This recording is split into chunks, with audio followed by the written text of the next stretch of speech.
listening to RAWF After Hours on the RAWF Radio Network.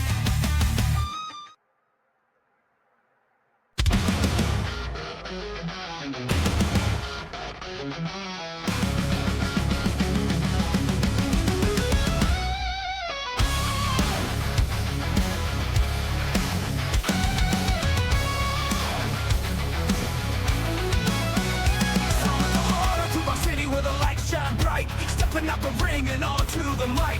Golden locks, gold chains on tight. I rule the airwaves, I own the night. Crank up the volume, feel the heat down. Turn up the dial, let me preach. Running this town with a steel cake smile. When the bell rings, I do it with style. I'm the Lord of Saturday night. One hand thunder, taking the mic. Bodies tell the truth, no fear, no fight. Bow down, cause I rule tonight.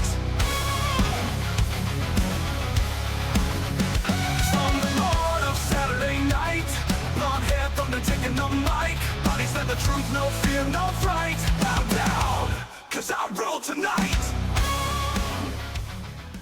Good evening, ladies and gentlemen. Welcome to RAWF After Hours on the RAWF Radio Network. I am your host, the president and owner of RAWF, in the game we all know and love as Wrestler Unstoppable. I am Lord Amadeus.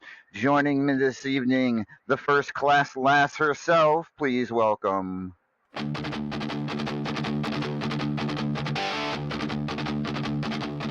Roshina biod branachna has nice. Tado farden on the right mage sambat. Tado broira chater. Silagas a drill her resni havle fion spine yakar morois in the hagragam molor de tlebelin nice.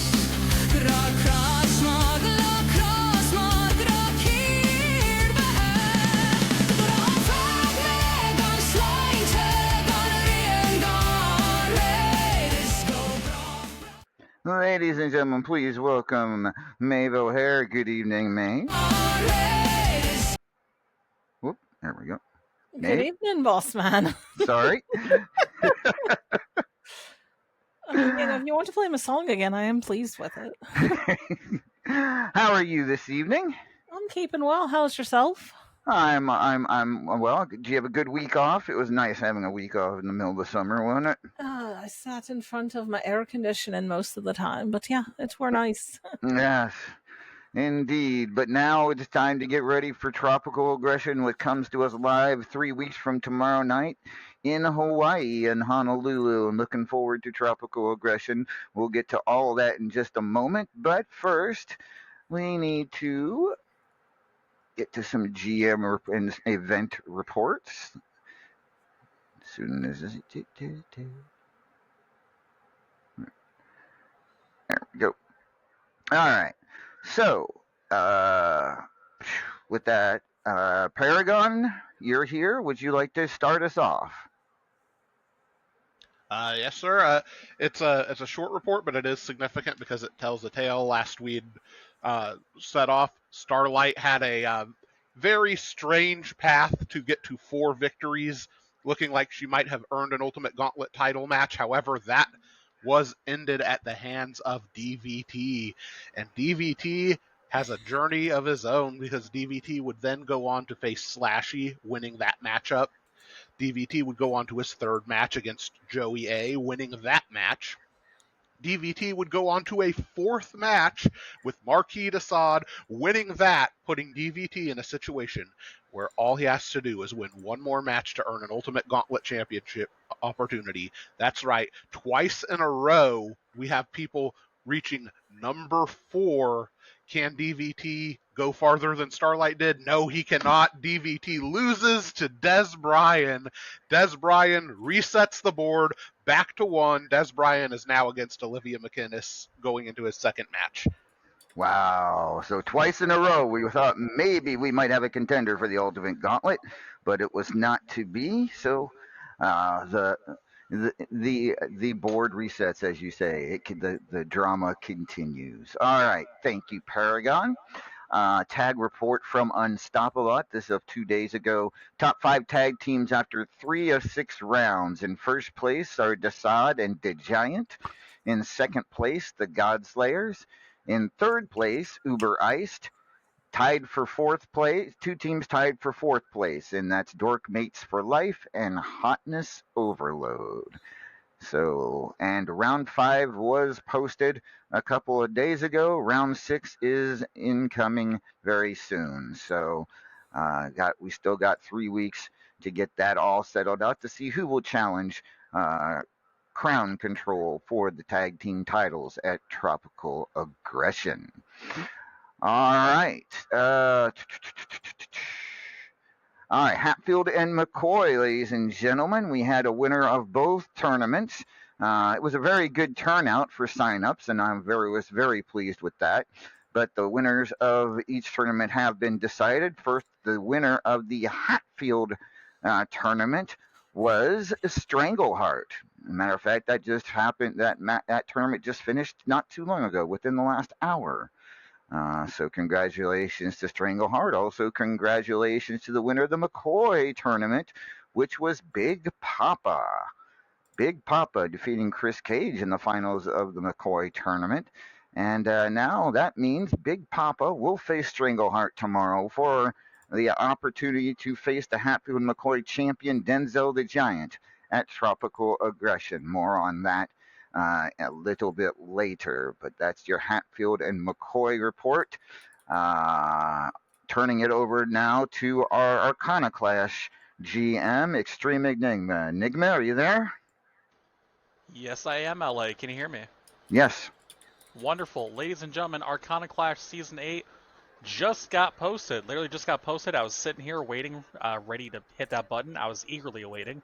Go get in that scene right now. 20 spots open. Remember, you join it. There's 2 tournaments, much like the Hatfield and McCoy, and the winners of both tournaments face off for a shot at that belt. Get in there. Don't be square. Drink Starfuel. All right. We will be talking with Enigma later in the program. Next up, let's get to some tournament results. We have a winner of this period's extra points tournament, and it was Papa Shaker getting the win over Allie Knight in the finals of the extra points tournament, which means Papa Shaker gets 25 extra points in the rankings. Powerball contendership was won by the Immortal Griffith. So he gets the next shot at the Powerball Championship at Tropical Aggression. We had a winner of the Biatch of the month, and that was Destroyer. Destroyer defeating Honey Thunder Apples in the finals. She will go on to Tropical Aggression to face the Estrogen Champion. More on that in a little bit. The winner of the Arsehole of the month was Hotshot Chaz. He will go on to face the men's champion at Tropical Aggression. And if I didn't mention it a couple weeks ago, I can't remember if it was over by then, but the Philadelphia Freedom Block Party is also over. And that was won by Allie Knight, who defeated Enigma in the finals. Big win for Allie Knight. Congratulations, Allie. About 500 wrestler bucks and 15 million coins. Richer is Allie Knight. All right. And with that being said, Maeve, would you like to update everybody on the rankings? I'd be happy to, boss man. All right, so folks, put your listening ears on. This is the 25 in progress. As of tonight, we are looking at 6 out of the 14 matches, which is slightly less than half for those of you who aren't any good at maths. And as a reminder, these are unofficial rankings because we are midway through the semester. It's not a semester. A season. Whatever. We're midway through. You can't use these to challenge. You have to use the official ones from the scene. But with that being said, at number 25, we have a long name that we don't say often here, Luzon Warrior Queen Falcon. So congratulations, Lou. I can't remember the last time I saw her name in the rankings. Number 24, we've got Dr. Kent. Number 23, Hobo Ezekiel. Number 22, I saw him in the chat a minute ago. Iceman Jer is at number 22, so congratulations. Number 21, Natalia Nitro. Number 20, Davila. Number 19, myself, Maeve O'Hare. Number 18, Michael Brewer. Number 17, Tigris. Number 16, a name that we often don't see here, Ciro Il Napolitano. Number 15, Jobu. Number 14, Chris Cage. Number 13, Wildfire. Number 12, Sibel. Number 11, English, the Immortal Griffith. Number 10, Hotshot Chaz. And number 9, I know they're here because they were just on here a moment ago yapping, Extreme Enigma. Number 8, Destroyer. Number 7, Ken Costa. Number 6, Uber Vegan TPO. Number 5, Diesel Warrior. Number 4, Killer Neptune. Number 3, Simply the Best. Number 2, Denzel the Giant. I'm not going to holler at the way he does, but y'all know how he is. And at number 1, to the surprise of absolutely no one who's paid a lick of attention, the Paragon of Greatness. All right, that is just 6 out of the 14 matches, so a little less than halfway there. But it's an interesting list, as you said. And yeah, there's a couple names on, a couple of first timers there in Iceman Jer, Iceman Jer, Jer. Jer. No, Iceman Jer just joined the company not too long ago, and peeking his head into the rankings. And of course, we'll follow along and see how he finishes out. But yeah, not surprised from what I hear. He's always been a pretty decent wrestler there. Ciro, is that how you say it? I've always said it was Ciro. My understanding is that it's Ciro because it's Italian. Ciro Il Napolitano. Yes, undefeated yet 0 trash talk points. You gotta love it. Just let that be an object lesson to all of you. You can have an undefeated season thus far and be bottom middle of the rankings if you don't open your gobs and talk. And exactly. Meanwhile, there are people ranked above him that I know have not only lost matches but gotten timed out, but because they never shut up, they're ranked higher.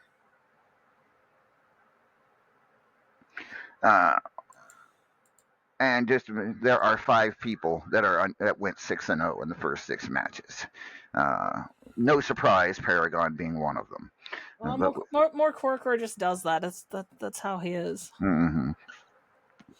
But yes, that is the temporary top 25 or the unofficial top 25 for this rankings period. We will keep you updated. Just because you heard your name on this list doesn't mean that you can challenge for a title. You got to go back and look at the official rankings from last period and see if you're on the fancy picture that Bossman always makes. Exactly. All right, so we got that out of the way. Let's see here. We've got a big night tomorrow in here in Vancouver, if you will, on Superstars, a huge matchup. 3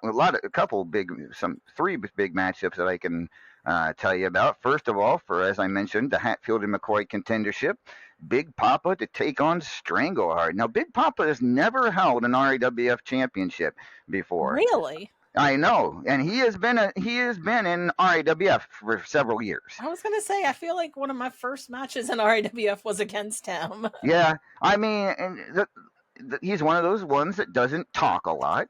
Lucky for him, Hatfield and McCoy, you don't have to talk to get a title shot. And I can count on one hand how many times he's been in the top 25, and it's usually because of his win-loss record. So yeah, he's never held an RAWF championship in any way, shape, or form. Strangleheart, of course, a former world champion, among other things here in RAWF. Who do you think goes on to face Denzel the Giant for the Hatfield and McCoy championship? I mean, as I said just a moment ago, the good thing for Big Papa is that this has absolutely nothing to do with talking or trash talk or promos or nothing. It's just straight up wrestling ability. And I really think it depends on how seriously Strangleheart's taking this. As you mentioned, he's a former world champion. Obviously, you don't get there on accident. So it really depends on, is he focused on this match or is he distracted by one of the 18 other things that he's got going on here, there, and everywhere else? All things being equal, I think Big Papa has this match to lose. So if all things are equal, I think Big Papa has the advantage. I can't disagree with that. Although I won't be surprised if Strangleheart goes on, it Now that being wins the said, match. I don't think either one of them is going to beat Denzel the way he's going right now. Yeah, yeah. I mean, you were shocked when I handed you the ranking I sheet were earlier. not expecting to see him that high. No, but he is definitely in top form right now. After defeating Chris Cage for the Hatfield McCoy Championship uh, at the last pay per view, he has just been on a tear, and I think it could be we could be seeing that uh, continue into Tropical Aggression. You were We ranked also number 7, Ken. Pay attention. You're right. Yeah, 7. We'll talk about that when you call in, Ken. Superstars Championship. It will be Destroyer versus Silver Cougar Knight. This is going to be a barn burner for Superstars Championship match. Two of the feistiest ladies. Where's Zell vacant when we need someone to get all excited about this match? Oh, he's definitely missing out. He's definitely missing out on this. I mean, this is definitely going to be a hell of a match. Your thoughts on Destroyer has been champion for quite a while. Has gone through quite a few opponents. She As much as I respect her as a wrestler, I'm a little irritated at her right now because she's the one who knocked me out of the Biatch tournament. So it was gratifying to see that she went on to win it. I think that, not to say that Cougs can't win any match that she sets her mind to. She's a Hall of Famer for a reason. She's a legend in this industry. She's one of the people that everyone most associates with women's success in this company. But just Destroyer is sort of on that Denzel track right now of just everything she touches goes her way. So it's hard to pick against her. So I think the champion's advantage is going to carry her through. I think so too, but never count out Cougs for I was going certain. to say that's not my sister-in-law, so I don't have to worry. Yeah, exactly. I believe Cougs has been Superstars champion at least one occasion, if not more. But I have to double check that. Yes, twice. She is a 2-time Superstars champion, and How close is Destroyer to any of the records that have been set with number of defenses or length of time? oh in the belt? well, she's Other than English, who don't count. oh, English doesn't count. He's not here, so I can say that. There's Killa. There's Killa who. Let's see. Well, yeah, English has got the top 3. That's why I said he don't count. All right. Uncle Frank is up there too. Let's just say she's got a ways to go. Well, But there you go, Destroyer. You got to goal. You got to beat all these lads. Yeah. She's held the belt since June 1st, so over 2 months, which is Are there any other women who have a better record than herself? Ooh.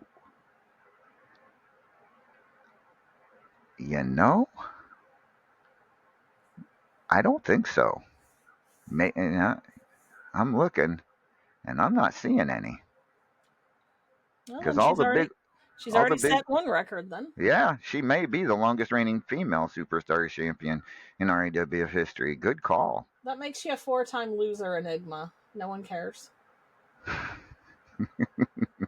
But yeah, Destroyer versus Cougs tomorrow. But that's not our main event. It's not. No, because that's something.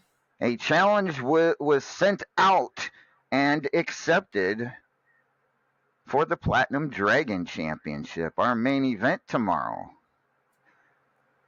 will be for the Platinum Dragon Championship. Hotshot Chaz to defend against the Platinum King Jobu. Saints preserve us.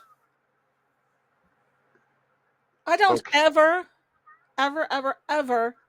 want to hear Hotshot Chaz complain about his trajectory as a champion again when he's daft enough to accept a challenge 3 weeks before a pay-per-view. I can't disagree with that.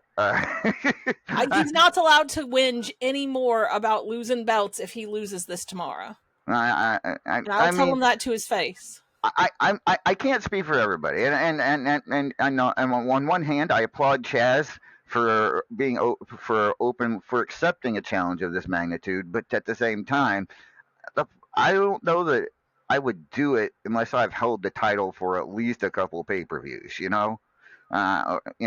That's just me. But then, Chaz, a fighting champion, give him credit. I give him credit for being very pretty and very daft. But that is our main event tomorrow for the Platinum Dragon Well, Championship. certainly a main event to write home about. Yes, Hotshot Chaz takes on Jobu, Platinum Dragon Championship on the line. So usually this would be about the time I call in Randy to read us the undercard. Unfortunately, Randy laid up in the hospital due to an attack by Michael Brewer's new group, the Revolt. Boss man, I really am starting to worry about how often folks are getting attacked around here. No, it happens, but never to Randy. This is the first time for Randy, and now I can't. I mean, I know people have fussed at Randy before for the matches, and I myself have fussed about some of the matches that he set for me. But it never occurred to me to go and try and clean his clock like that. Have you heard from him? Is he all right? I know he's laid up in hospital. he is in stable condition at the moment. He's not in the best of spirits. Clock enigma. But at any rate, so in the absence of Randolph Mortimer Draw, Maeve, you stepped in. I mean, if Randy can do this job, surely to goodness I can do it. Absolutely. So why don't you give us a rundown of tomorrow's undercard? What is? I don't even want to know why these papers are stuck together. I'm not going to question it. All right, so folks, pay attention. These are your matches for tomorrow, other than the ones that Bossman's already announced for titles and suchness. Stormtrooper of Death will be facing Crazy Serb. Aaron McFadden will be facing the Extreme Enigma.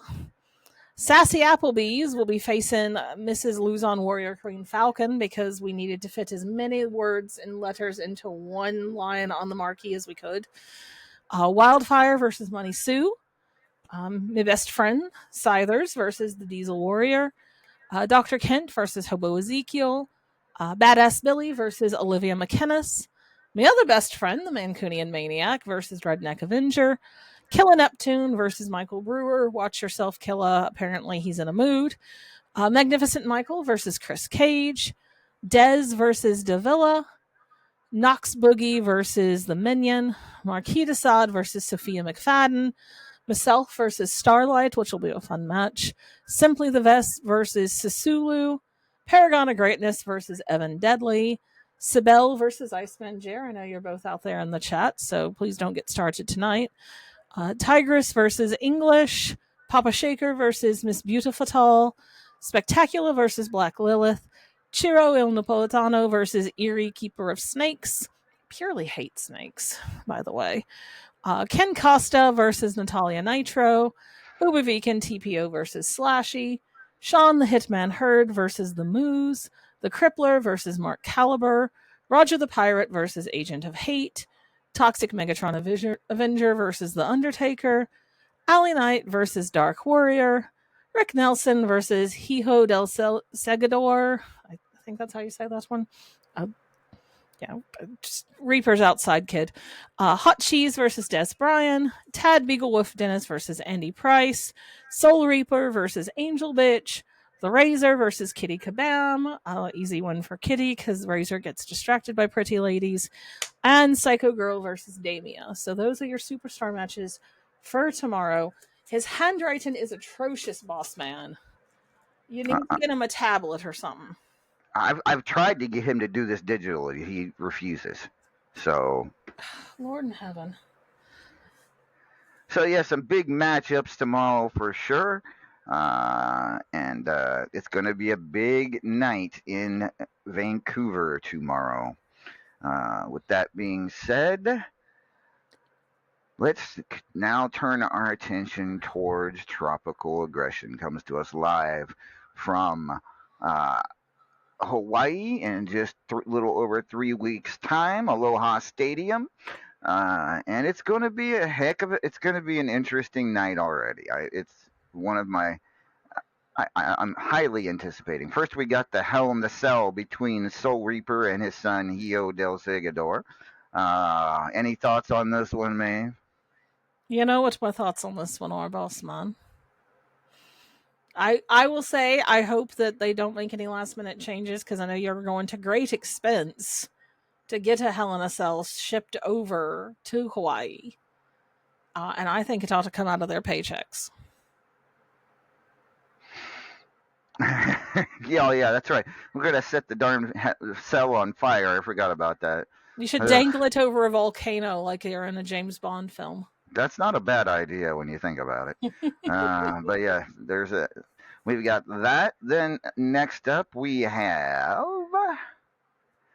a 6-man tag team steel cage match. It'll be Ken Costa, the Paragon of Greatness, and Killer Neptune taking on the Murder, which is the Crow Mark Caliber, Andy Price, and possibly Joey A. What do you mean possibly? Well, he left RAWF, and don't. If he comes, if he comes back by tropical aggression, then we will reinstall him. Otherwise, Mark Caliber will have to find a new partner. Oh my Lord. Speaking of folks who couldn't organize a piss up in a brewery. I tell you what.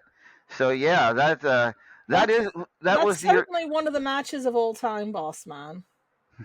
Yeah, it's interesting. I mean, to be fair, more Corcora, if I found out that I were on that team and I had to face yourself and your brother, I'd probably leave too. I can't halfway blame him.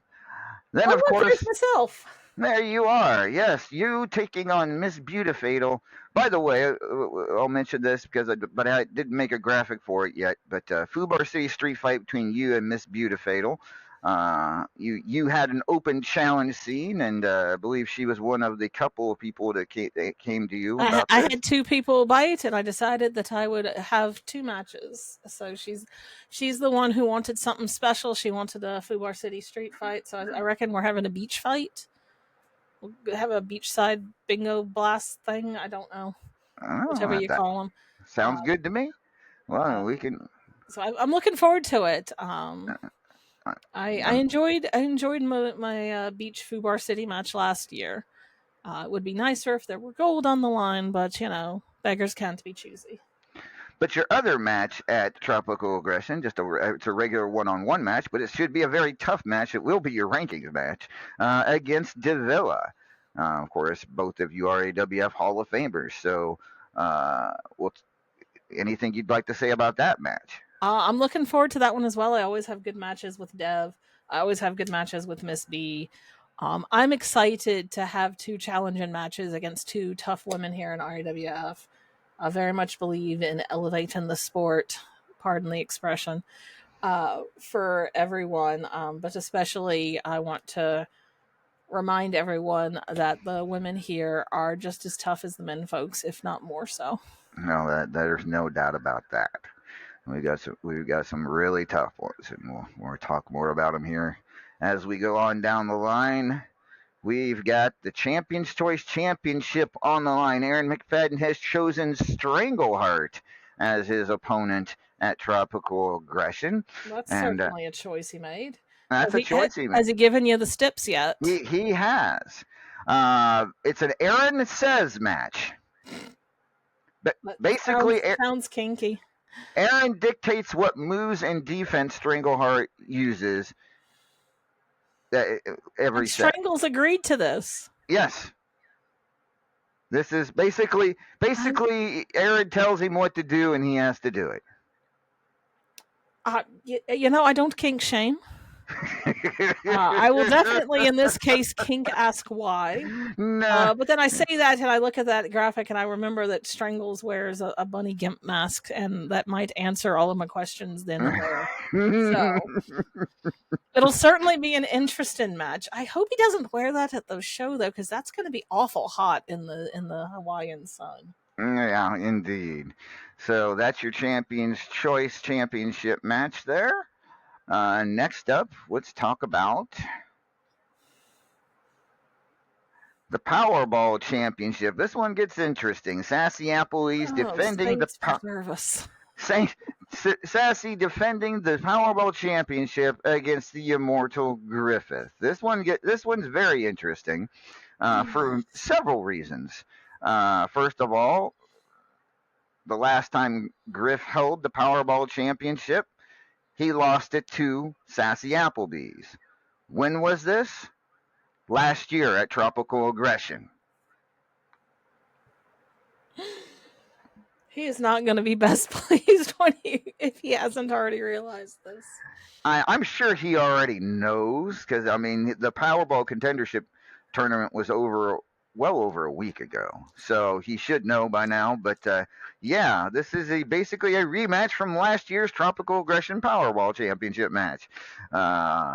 Will the outcome be the same? You're a little biased in this, I'm sure, but I mean, of course, I have in my heart of hearts who I want to win.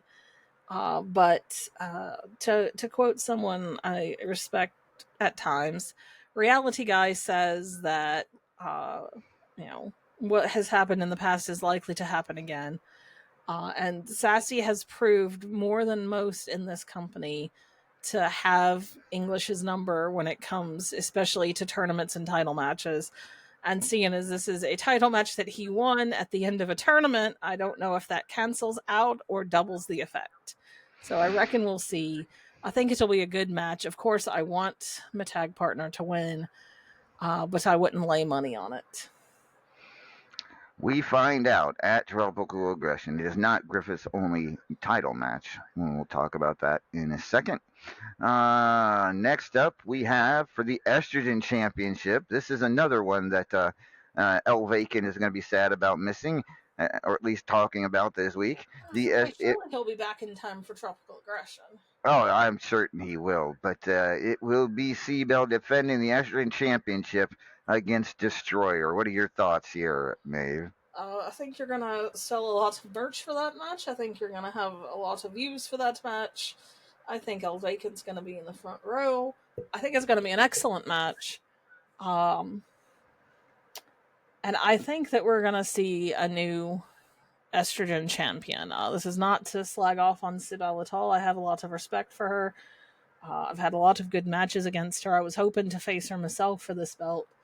And Destroyer's the one who knocked me out, so it's gratifying to see that she went on and won the whole thing. And I'm not sure that anyone in the women's division is quite at the level Destroyer's at right this moment. So I think we're going to hear Ann New. And C-Bell reminds us that it was indeed Destroyer that took the Arcana Clash Championship from C-Bell a few months ago in their first ever pay-per-view clash. So we'll see what happens. Will it lightning strike twice? We find out at Tropical Aggression. Next up for the men's championship, this should also be a pretty good one. It will be Michael Brewer defending against Hotshot Chaz, who won the Arsehole of the Month. This one is very intriguing. Brewer, of course, has been since his return to in ring, has been pretty damn good here in RAWF. What do you think? I mean, he's been really good. He's also been a little unpredictable. I saw him and his lot go after Randy of all people, who's the most non-combative of non-combatants. Chaz has done a lot. Chaz is, one of our newest Hall of Famers. And it really, I think it's going to come down to, a lot of it actually is going to come down to the result of this Platinum Dragon title match tomorrow. because I feel like if Chaz can defend successfully, go in and be a fighting champion for the Platinum Dragon Championship, that's going to boost him a lot in terms of going after the men's championship. I think if he loses to Jobu, that's going to deflate him completely. He's going to get into one of those funks that he goes into about how he can't win belts and he can't hold on to belts and he's never going to be successful. And he gets in his own head and gets in his own way. So I really think a lot of this is going to come down to that match tomorrow in terms of where he's at mentally by the time we get to Honolulu.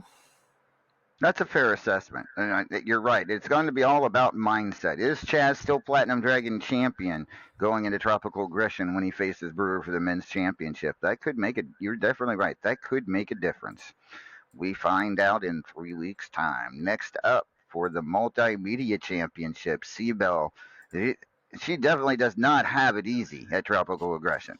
I'm not sure who she pissed off, but she sure don't. Yes, Multimedia Championship defending against the Immortal Griffith, one of the titles that Griffith has.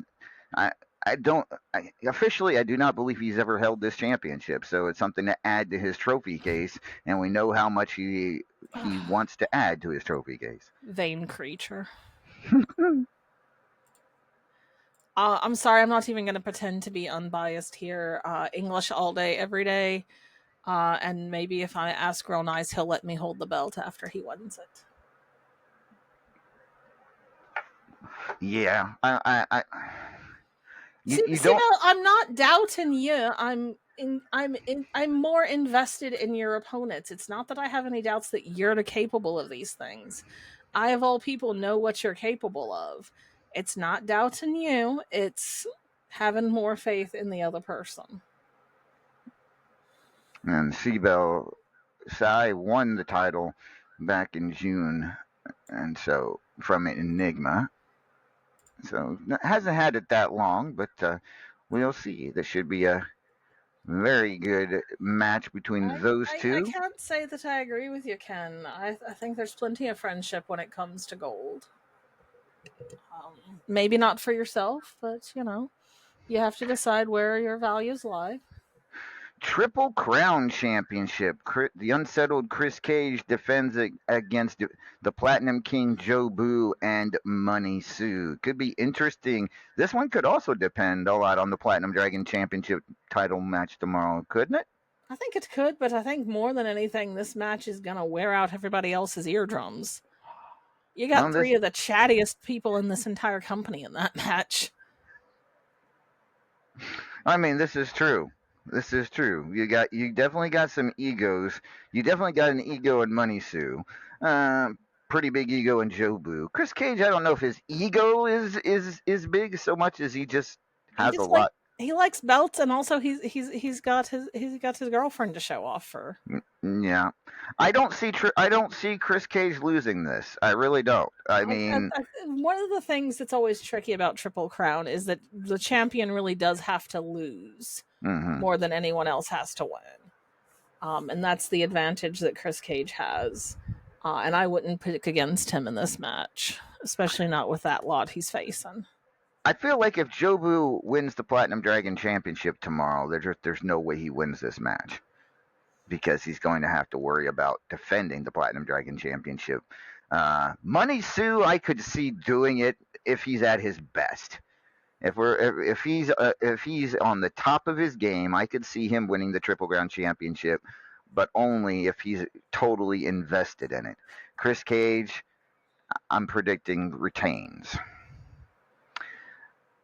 Next up, we have the FUBARC Championship. Now, again, we mentioned this a couple weeks ago. Teflon Sheik's still recovering from being attacked by Blake Bradley a couple weeks ago. It is not a guarantee that that he will be able to defend the FUBARC Championship at Tropical Aggression. If he is not medically cleared to do so, that means you will step in, and you and Tigress will go at it for the vacated Fubar City Championship. So, I can't say that would break my heart none. because you were the other contender, and that's how we do things here in RAWF when a champion has to step away or is unable. Assuming that we get to that point, I would like you to put that in writing and post it in the locker room, please. We'll Because do so. I've heard a lot of chitter chatter from folks who think that they're going to be able to step in and represent Teflon Sheik in that match. Yeah, that's not going to happen, and if I have to write that on paper, I shall do so. But let's say Teflon is cleared and is able to fight Tiger. So how do you see this match going? I mean, part of it is, even if he is cleared, how fit is he going to be to fight after having been laid up this long? He's not going to have had time to get back in the weight room. He's not going to have time to be working on his cardio. He's going to be weak from being laid up in bed. Even if he gets cleared, I don't think that he's going to be fighting fit, and I don't think that he's going to be able to retain. So I think if he gets cleared and he is able to defend at Honolulu, it's gonna be new. I mean, I suppose to that end, it's gonna be new no matter what, because if he don't defend, then either one of us is gonna be the new champion if I face Tigers for it. So I'm predicting no matter what, new Fubar. All right, fair enough. And of course, you a former Fubar City champion in your own right, and so yes, we shall see what happens. That one's still kind of up in the air. How long when are you going to make that decision? Out of curiosity. I mean, I'm gonna have to give it till just about the day of. I mean, it all depends. I'm in constant contact with the doctors. They say it's going to be borderline, so we will see. They'll probably make a final decision, probably right up until the night before. So we'll see. All right. Next up, Midnight Hobo Championship. Ken Costa defends against DW Diesel Warrior. And Ken got to respect what he's done. However, when DW is up for a title, she has a winning record when challenging for titles here in RAWF. That's true. I'm interested to hear what Ken has to say about this when he calls in.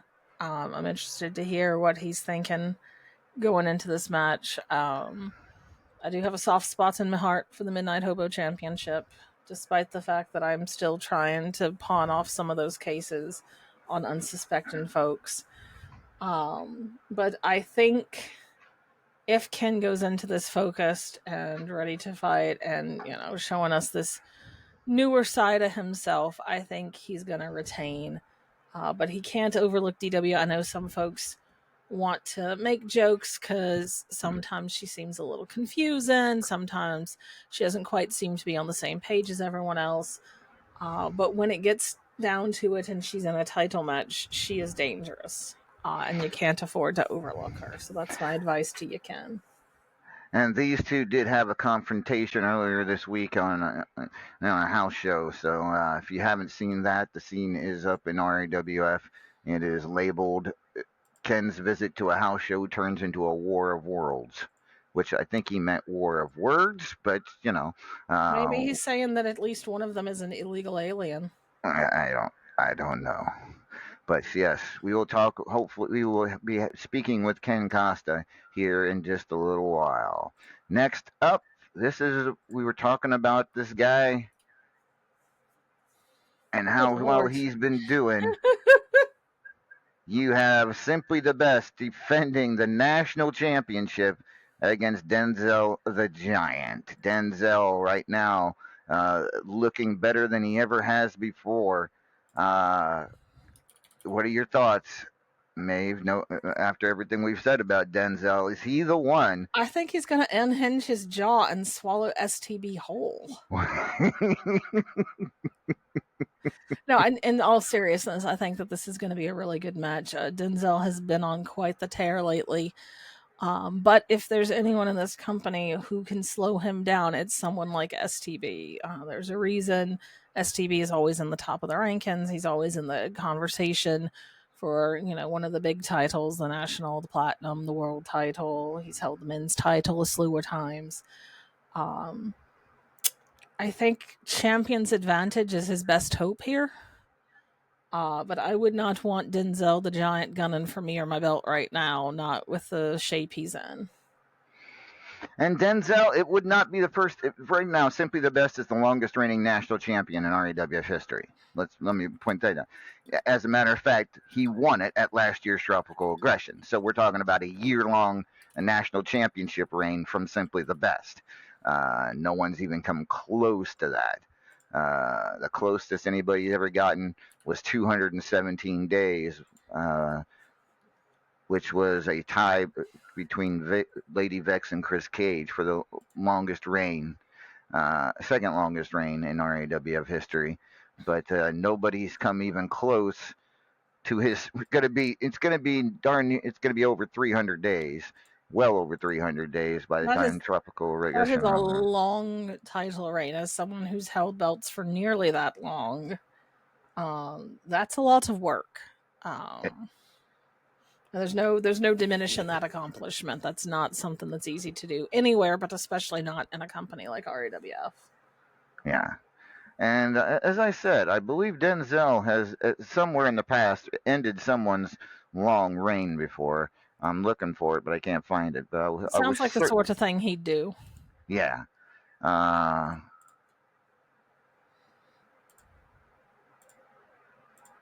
looking here.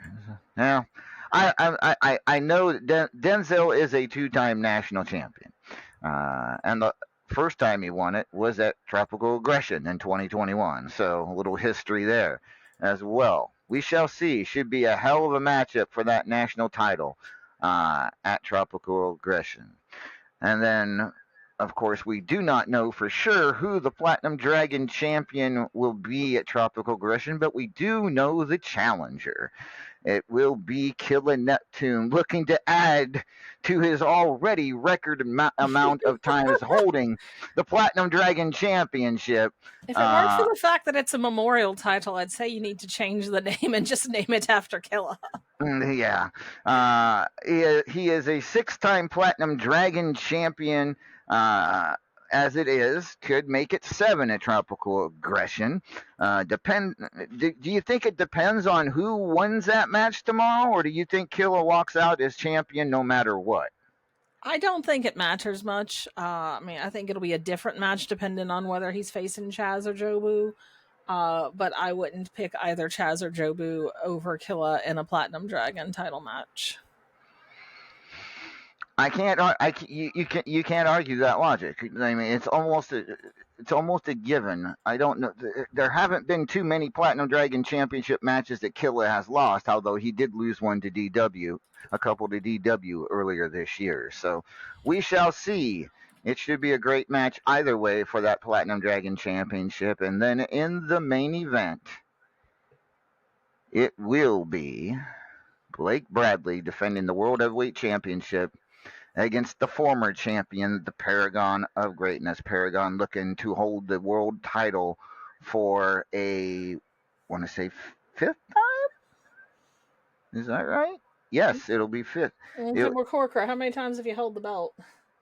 Yes, he's held it 4 times as of right now. He's looking to regain it and win it for a 5th time, which would break his tie with Mordred Nightwalker for the second most times of winning the world championship. Well, there you go. I got to pull for Corker to win because he's going to do a spinneroonie if he does. Wow, I want to see. Is that a pair? Would that be a Pararooney, a Corker-rooney? What would that be? It's just a spinneroonie, boss. Oh, that's no fun. Everyone's supposed to have their own different kind of Rooney, right? I got the Hera-rooney. I have never in my life seen you do that. And you never will. But well, that's then you don't the got point. it. I got it. I just don't ever showing it to anybody. Rooney, apparently. Mickey Rooney. But at any rate, so that is the lineup thus far for Tropical Aggression. It's going to be a pretty. Who do you does Paragon win it for the fifth time? I mean, it's always hard to bet against Morcorcra, especially in a world title match, and especially with Blake not being in his top condition neither. And I really think that's more than anything going to be the deciding factor is Blake at 100% when he comes to Honolulu. Well, we find out. Got 3 weeks. 3 weeks from tomorrow night is Tropical Aggression. Eat your vitamins, say your prayers, all that good stuff. You got 3 weeks to get healthy, folks. So, with all of that being said, ladies and gentlemen, we're going to take a quick break. When we return, we will start taking some guests, talking to some folks. We'll be right back after this short message.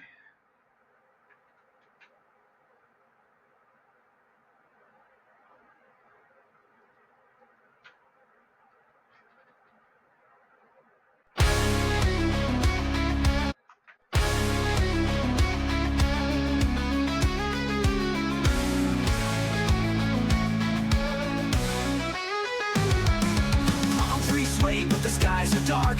Drums of war beat with a thunderous spark. Waves crash loud on blood-soaked sand. The island. Okay, is that playing for anybody? I were hearing it. The island cries, but she takes a stand. The sun still shines, but the winds are cruel. Whispers of vengeance in a tide-fed duel. Aloha fades where the warriors tread. Steel meets storm where the coconuts bled. The sun still shines, but the winds are cruel. Whispers of vengeance in a tide-fed duel. Aloha fades where the warriors tread. Steel meets storm where the coconuts bled. Tropical aggression, fury in the breeze. Fire in the flowers, death beneath the seas. Hula hits move, but the blades are drawn. This paradise fights from dusk till dawn. Tropical aggression, no retreat, no fear. Thunder rolls and the gods all hear the call to rise, to clash, to roar. Island rage from shore to shore. Surfboards broken like shattered bones. Torches light the sacred stones. From Diamond Head to the lava caves. Ghosts of kings rise from ocean graves. Sharks in the reef, eyes burning red. As chants awaken the ancient dead. No ukulele in this war-drum fight. Just molten hearts and fist of might. Tropical aggression, fury in the breeze. Fire in the flowers, death beneath the seas. Hula hips move, but the blades are drawn. This paradise fights from dusk till dawn. Tropical aggression, no retreat, no fear. Thunder rolls and the gods all hear the call to rise, to clash, to roar. Island rage from shore to shore.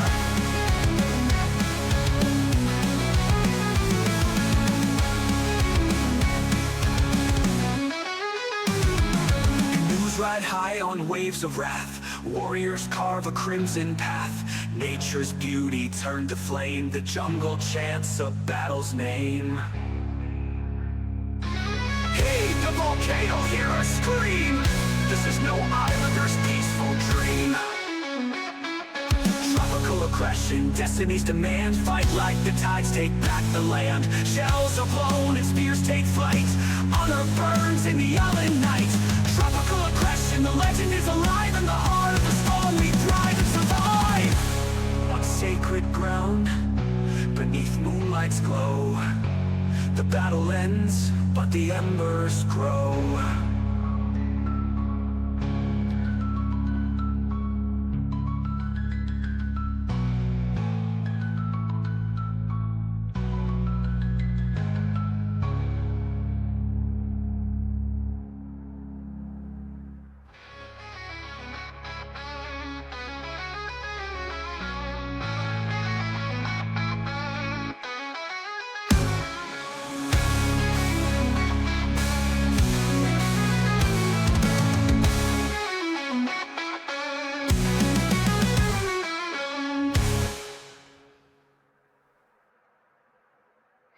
Tropical Aggression comes to you live August 31st, just 3 weeks from tomorrow night.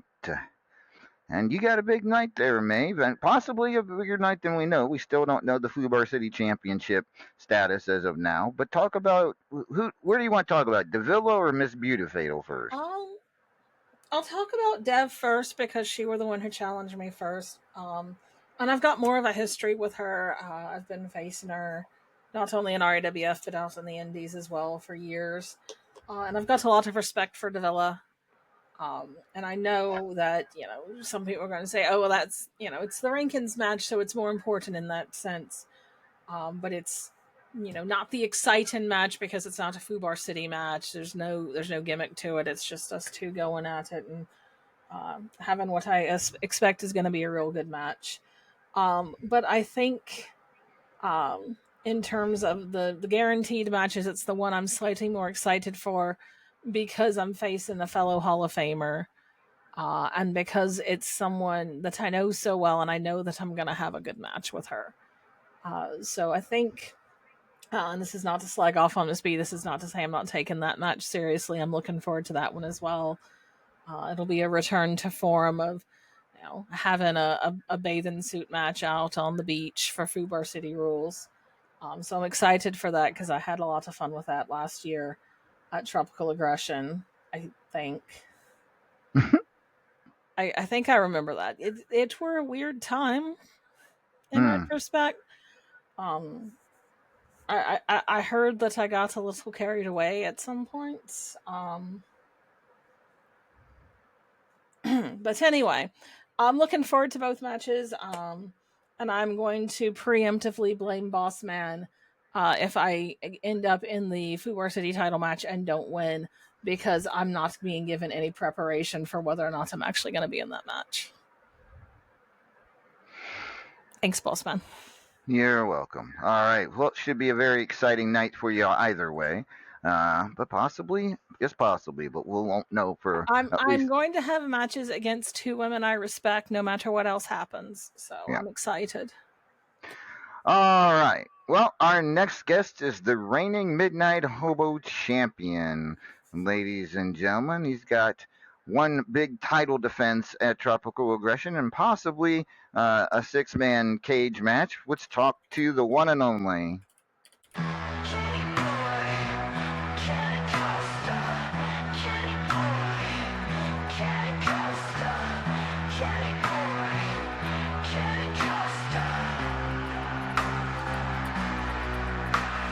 Born in the shadows, raised in the pain, taught by the scars, baptized in the rain. They took my soul, left me hollow inside. Now there's nowhere to run, nowhere to hide.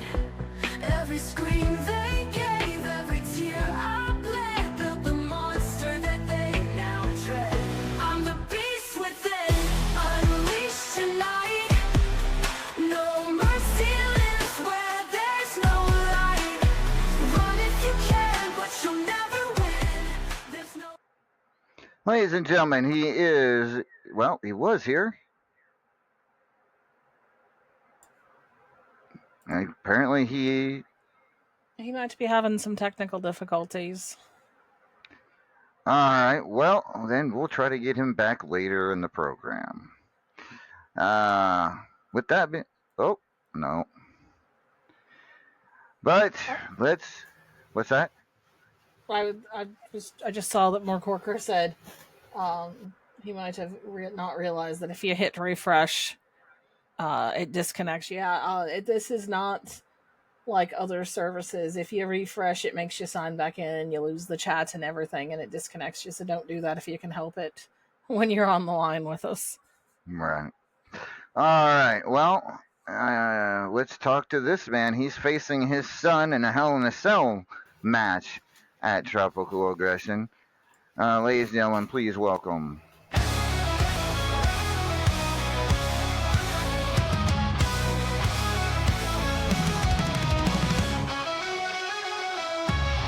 Dark winds blow through the night. Ravens scream, an eerie sight. Shadows dance in the moon's pale light. Soul Reaper walks no respite. Cloak of dread he wears so tight. Eyes like fire. he Whispers echo, hearts in fright, soul reapers call, no end in sight.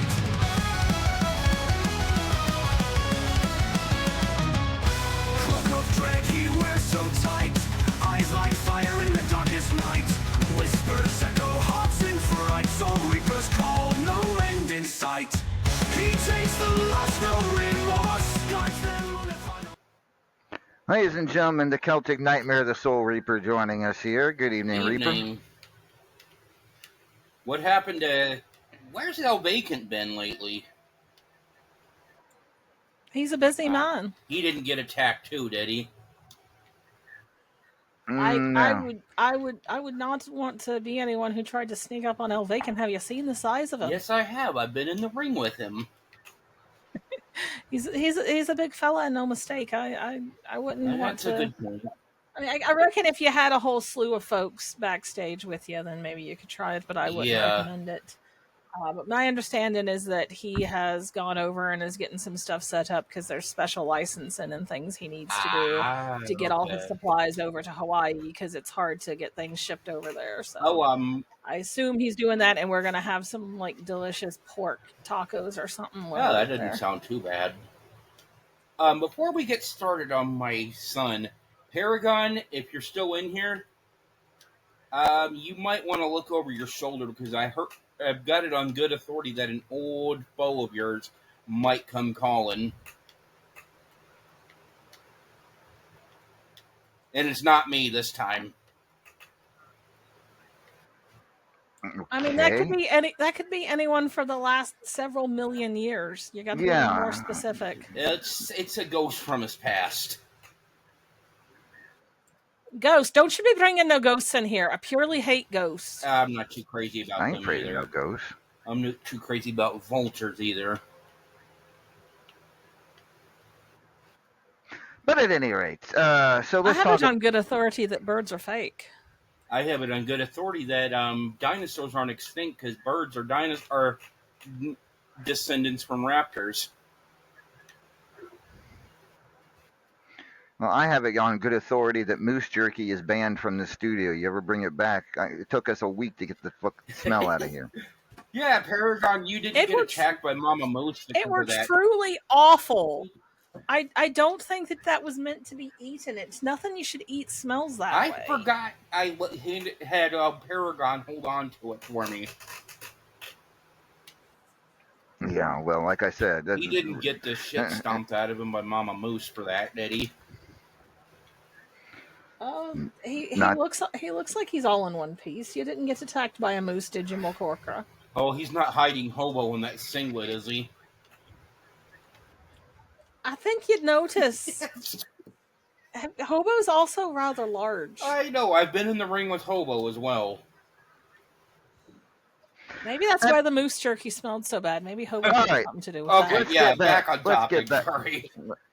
Let's get on topic, please. Hell in the Cell between you and your son, Hio del Segador. Talk to me about... I mean, what is there left to say about this match? Oh, other than what the special stipulation added onto it last time we were here, the cell itself will be on fire to prevent any outside interference. Yes. I kind of liked Maeve's idea earlier. We just hang you guys over a volcano. Yeah, well, what happens if the volcano erupts with us in it, and then you lose one of your referees as well?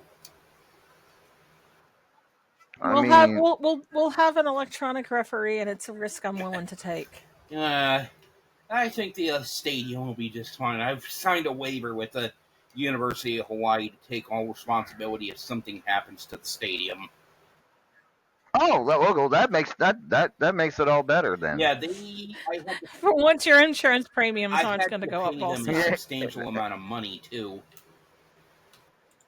Oh, okay. Well, as long as you're.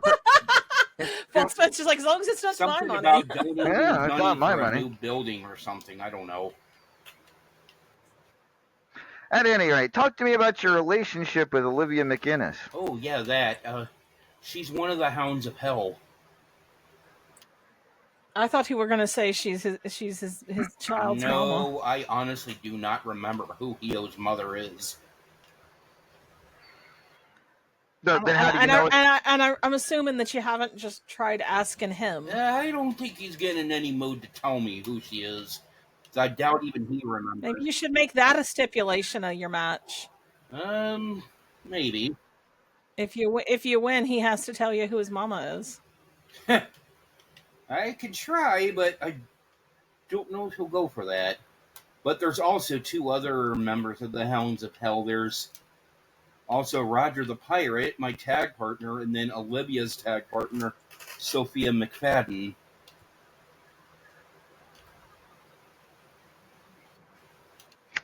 That's certainly a selection of folks. That's what that is. Philadelphia Freedom, Hio had his hired thugs try to take me out mid-match, and I kind of saw that coming, so I had laid a trap for him. And I had Wait, Hio has thugs now too? Does everybody have thugs around here? I don't know who those guys I don't were. have They thugs. definitely were not RAWF talent. I don't have not one thug. I feel like I'm missing But he out. had them try Were to they attack handing out me. thugs while I were on vacation? He had them try to attack me, and I had seen it coming, so I had laid a trap, and he fell right into it. Hence the.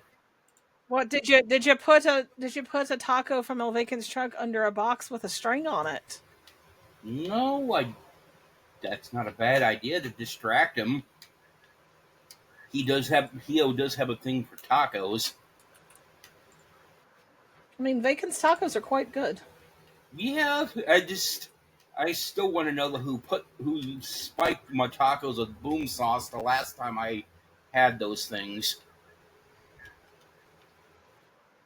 Why don't we blame Hio since we're blaming him for everything else? All right, so he had his thugs try to beat you up, and it didn't work because you saw it coming. Hence, Olivia, Roger, and Sophia were there waiting.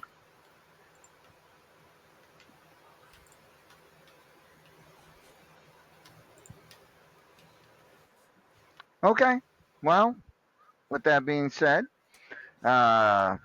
it's still 3 weeks away, so there's plenty more time for plenty more drama between you two. Oh, it's only going to get a lot more. There's going to be a lot more drama and probably a lot more violence between me and him between now and August 31st.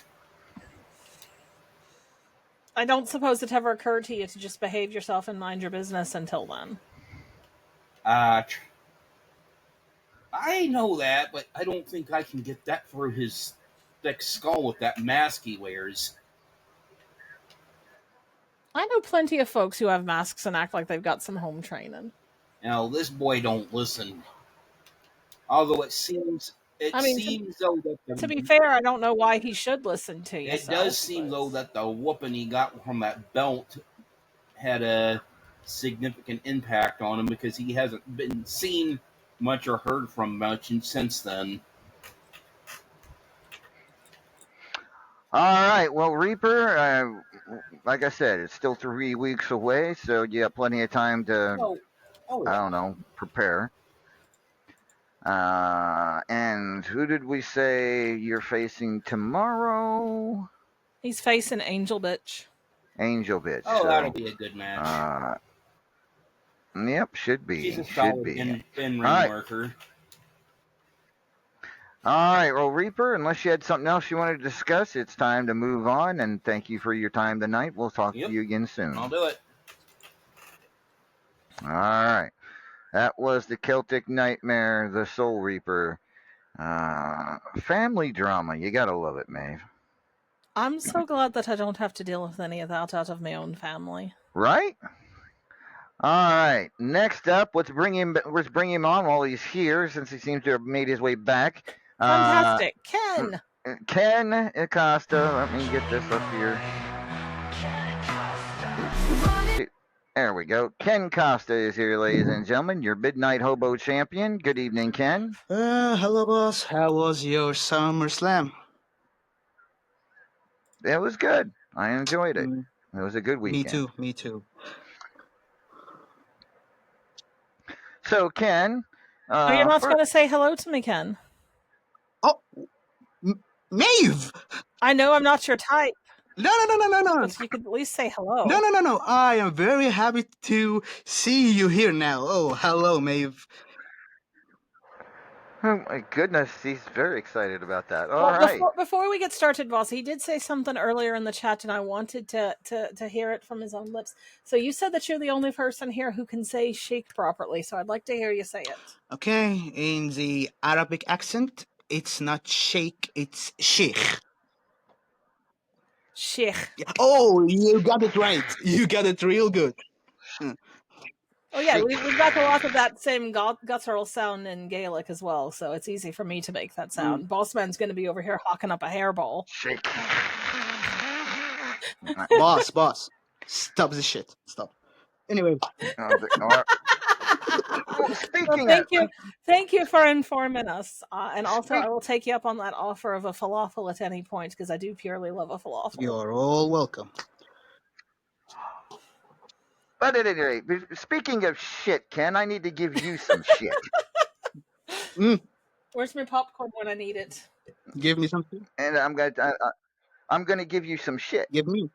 I'm gonna give you a stern lecture because you realize you were out there. You were number 7 in the rankings, right? And I want to ask heard that. why. Why every time I am 7? I am not CR7. I am not making the C in this damn show. Why? So let me explain something to you. You are 6-0 in the first 6 matches. You are undefeated. Okay, Yeah. undefeated. One of only a couple of undefeateds. You made your 2 scenes. Bravo. You've been very active in superstar scenes, but you know where you've been lacking, Ken. What? You have zero trash talk bonus points. You have said nothing in any of your matches. Ken. Not a word, not even a good luck, nothing. 0 donut. Maybe because I'm busy fighting, winning instead of trash talking. Maybe. Yeah, but you're not going to get ranked any higher if you don't do your trash talk points. Well, So you don't get to complain about being ranked 7 if you're not doing all you're supposed to be doing. well, I got it. It's realistic shit. So I'm sorry, boss. I'm sorry, Maeve. My bad. I will trash talk and say fuck, shit, and damn all time.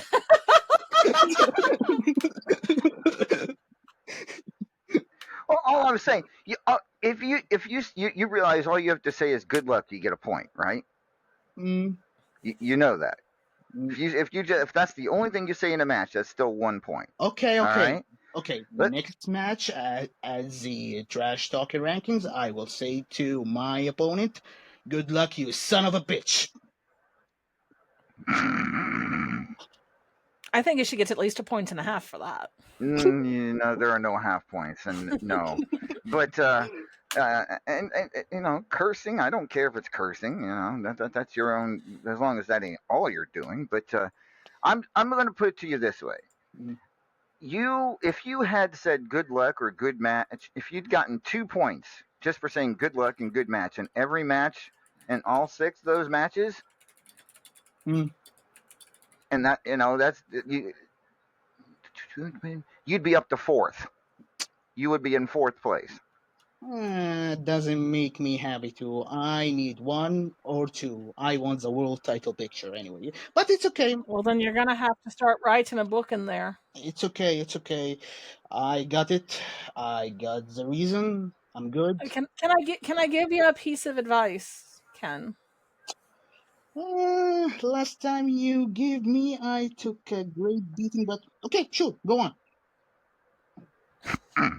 This advice is not going to put you in danger of getting your arse kicked. If you want some ideas of things that you might say that aren't just, chitter chattering the whole time, I would go look at someone's matches like more Corcoras.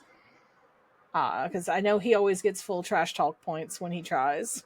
Mm, And that might give you some inspiration of things that you could do that aren't just having a running conversation going. mm, Because I do understand what you mean about how you're too busy fighting to be out there talking. that's why he is always in the world picture. So okay, thank you, Maeve. Noted. That's exactly why he's always in the world title picture. At least I can And say sheikh without the shit you're making. Anyway, I'm sorry, boss. I'm sorry. Yeah, but why would you? But why would you want to? Borvabori, don't fire me now, please, please.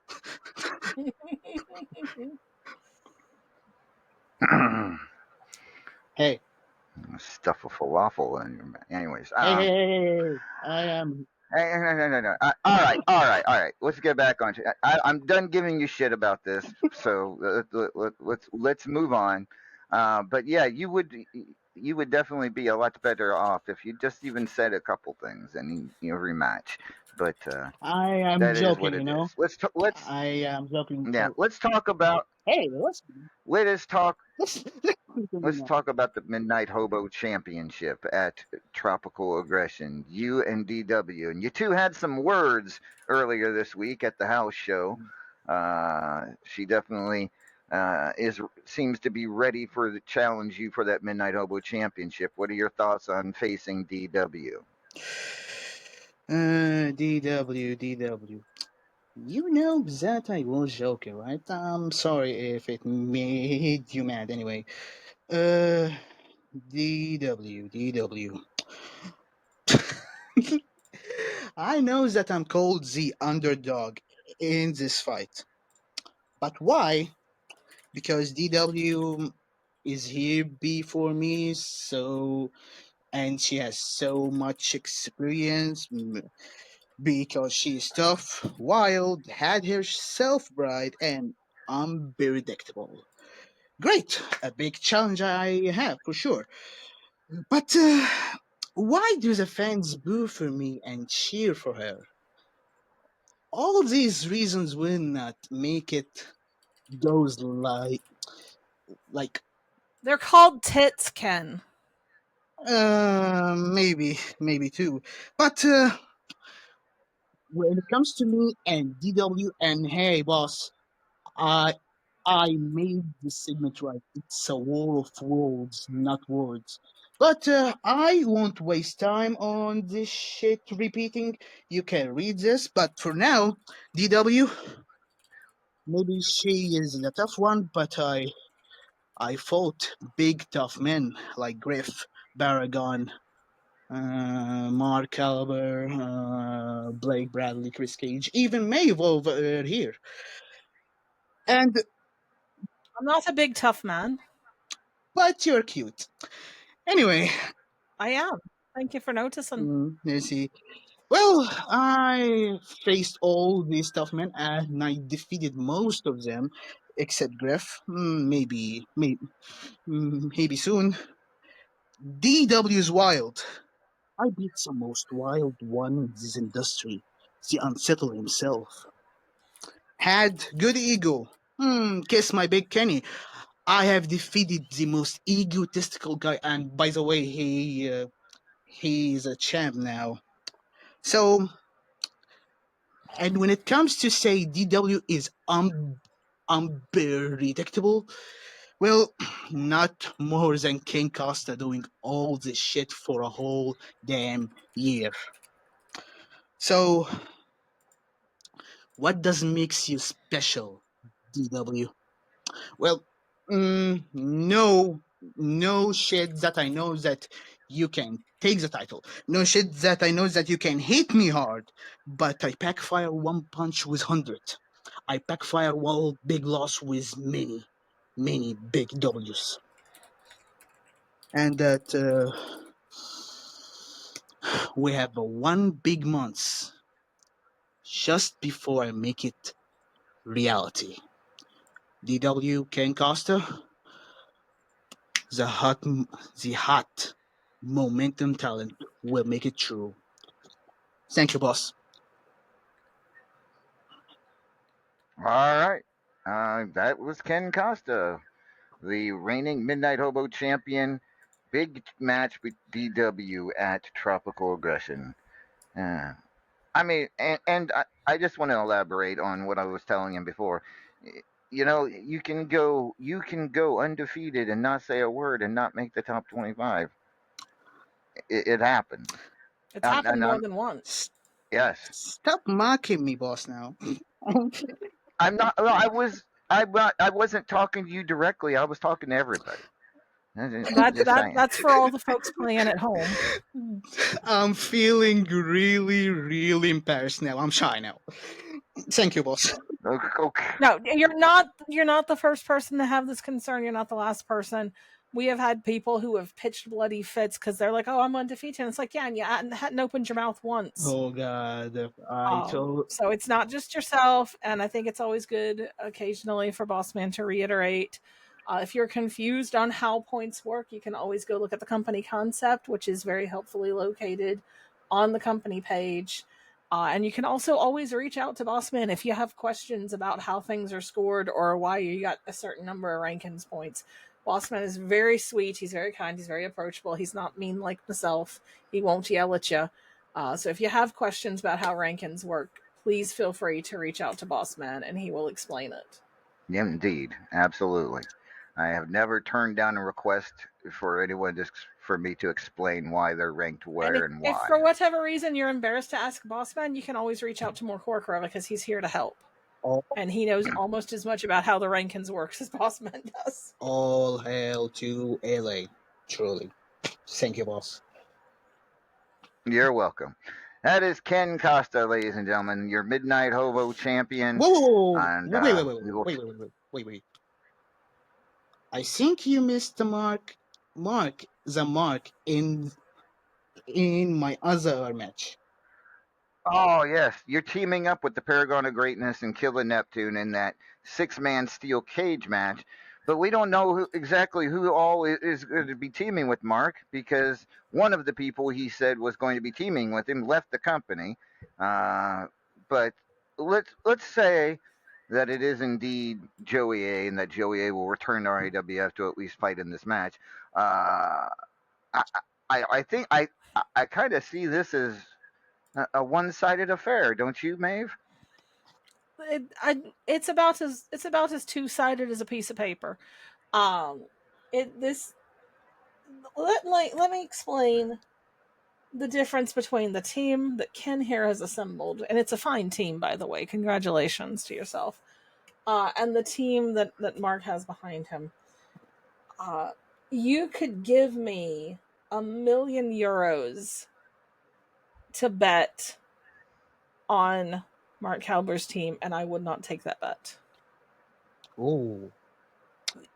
There are so many reasons that I would not take that team against the team that Ken has assembled. And quite frankly, I don't blame Joey for leaving. And there are very few folks in this company that I think would take that slot that would provide any sort of challenge to the team that Ken has assembled. So I'm going to go ahead and preemptively congratulate you on your win. I have the two big damn brothers. I know that, but I would love to speak. I would love to be the good guy tonight and speak good about Mark because I truly like Mark Caliber. He is a star, a character. He is a Hall of Famer for sure. Yes, it's me saying this. Ken's the one who put him in the bag last year and the one who battered him this year. But anyway, I really like Mark. But even now, Mark is creative enough, not asking for a third match single, afraid of being embarrassed again, maybe. But he wanted a six-man tag team steel cage match, which really, really, really creative. Like he said, King Kusta, bring two to your side. I will bring mine as well. And so it happened.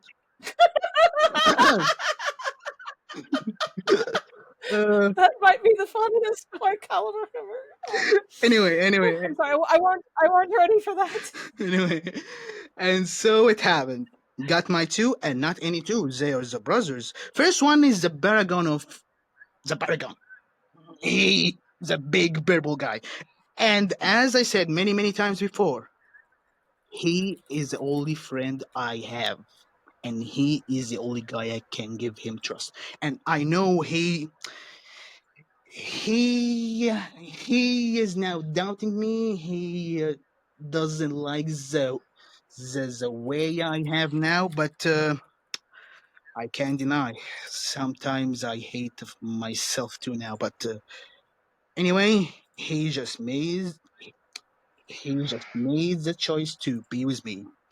And the other one is Kella Neptune. I will go to hell if I said why he joined.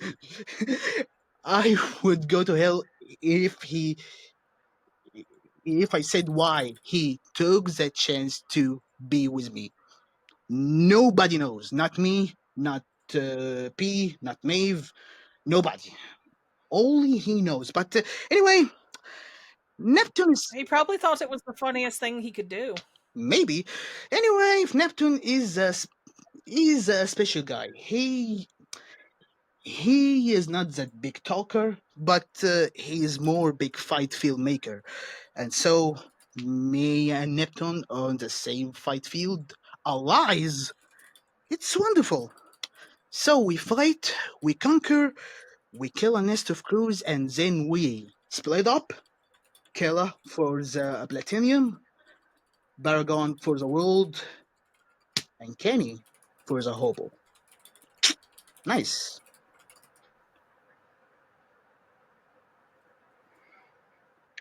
All right, so it should be a very good match, and it sounds like I heard Mark saying something that he may have found someone to replace Joey A. Who that might be, we have no idea. Maybe he'll let us know by next week. But Ken, good luck to you at Tropical Aggression in both your matches. Tomorrow, who does he have tomorrow? Maeve, since you have Tomorrow, you have to ask me. Natalia Nitro. Boom. I was gonna say I can't read this handwritten on a minute's notice. But yeah, He's got Natalia Nitro tomorrow. So good luck against Natalia, Ken, and we will talk to you again soon. Boss, can I ask you something quick? Sure. Don't be ever mad at me. I can be rude, but I won't ever make you mad. So if it made you mad, I am sorry now. So we are You didn't make me mad. I was just giving you shit. I was just trying to tell you that you should be higher up than what you are in these rankings. cool now. he told you that because he likes you, not because he's mad at you. Right. I am not exactly. speaking about the damn rankings. I am speaking about the Sheikh thing. I'm sorry. Oh, that's fine. It's not Bossman's the used first. to us telling him that he can't talk because he's blonde. Yep, exactly. So we are damn cool. Chic. Chic. You are close. You are close. You're gonna do yourself an injury. You can make it good one day. But as for now, thank you, boss. Thank you, Maeve. I will miss a vacant. Goodbye. That was Ken Costa, your Midnight Hobo champion, ladies and gentlemen. Next up, the Golden Dragon is here, and he got earlier today got attacked by Denzel the Giant. Another attack here in RAWF. It seems to be the No new wonder everyone's trend. got henchmen running around. They're worried about getting attacked. Let's talk to the Golden Dragon himself. Please welcome.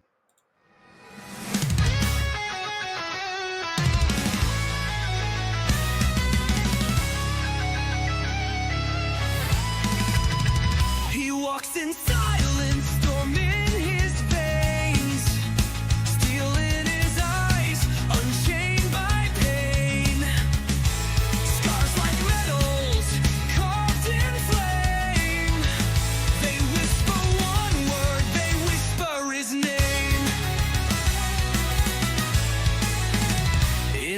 every step a battle cry, born to rise, never die. He strikes like thunder, breathes like flame. In the heat of the fight, he owns the game. He's a dragon in the ring, hear the fire roar. Every hit, every slam shakes the floor, and it's coming like a storm untamed. No cage can hold what the fire claimed. Warrior soul, fists ignite. He's burning bright in the... Ladies and gentlemen, he is the Golden Dragon. He is Kenta. Kenta, how you feeling, sir? You got put through your own car by Denzel the Giant earlier today. How are you feeling right now? A lot of pain and feeling pissed at the moment. I am feeling violent, Lord Amadeus. I want to kill someone right about now. He attacked me in my leisure time. He attacked me doing a charity event for the kids, the orphanage, with no rhyme or no reason. And I'm calling out Denzel the Giant. I hope he has enough. I hope he has enough violence in him for a fight that I'm about to ask of you right about now, because we are going to tear it up in Foo Bar City. Are you so? What are you asking here for a Fubar City match against Denzel the Giant tomorrow here in Vancouver? I didn't stutter, did I? No, but I had to confirm. Hell yes. So, with that being said, tomorrow in Vancouver, it will be Kenta versus Denzel the Giant in a Fubar City street fight, as requested. So, I mean, I don't know that I would want this match, especially a day after he put you through a car. But it's your body. You can put it at risk again if you'd like. No. This is personal. He attacked me outside of RAWF hours. He attacked me in my own personal time and doing charity event, no less. I like to give kids smiles and I like to give them laughter. But once he put me through those to the windshield of my own car, the Golden Dragon saw tears from children and screams. That I took personal. This is personal. And the Golden Dragon doesn't care if he's gonna fight with broken ribs, if he fights with a broken arm, if he fights with a broken leg. He's going to fight the fucking giant and put him in his place and never mess with me outside of RAWF hours or outside company time. He will know that he should not mess with me during my charity work. I take this stuff seriously. And I'm gonna put him through a windshield himself if I have to. All right. Wow. It definitely sounds like you want this match badly. And I don't blame you. I mean, but I probably would have waited a week to heal up after being put through a car. But so be it. You got your match tomorrow. It will be Kenta versus the Golden Dragon versus Denzel the Giant tomorrow in a Fubar City street fight in the streets of Vancouver. Maeve, what's your thoughts on this? I think that you're very brave and very silly to do this. I understand being upset, especially when you were trying to do something good for the community. Being attacked like this, there's no call for it. But you do realize you just went through a car. Yes. Like you're not concussed. You're in your right mind. Yes, and I am not dead. I mean, good luck to you. I wish you all the luck in the world. See, and I'm I not would love jokes right now. I just want Denzel's head on a silver platter, on the golden platter, if I may. That's gonna have to be a very large platter. He's got a big head. He really does. I mean, look at that. Look at that. It's on the screen right now. That's a big ass head. That jaw looks like that jawbone alone looks like it weighs more than you. Holy crap! But yeah, I will hand it to you. This is a brave thing to do, and I know you're a very brave man. You're a very honorable man. So I hopefully you walk out of this Fubar City Street fight in one piece tomorrow. That's what I'm Hopefully afraid you of. walk out. Well, the reason why I'm doing this so suddenly after being put through a windshield is because I want to show to the kids that were screaming in horror and shock that the Golden Dragon, their hero, the Golden Dragon, lives by 3 G's: guts, golden, and goodness. And the first G is guts. And I want to show them that no matter whatever obstacle life puts in front of them, they will need to break it down or put it down if they have to. I am trying to be a golden example for the children of tomorrow. This is why I'm doing this. This is not just for me, this is for the children.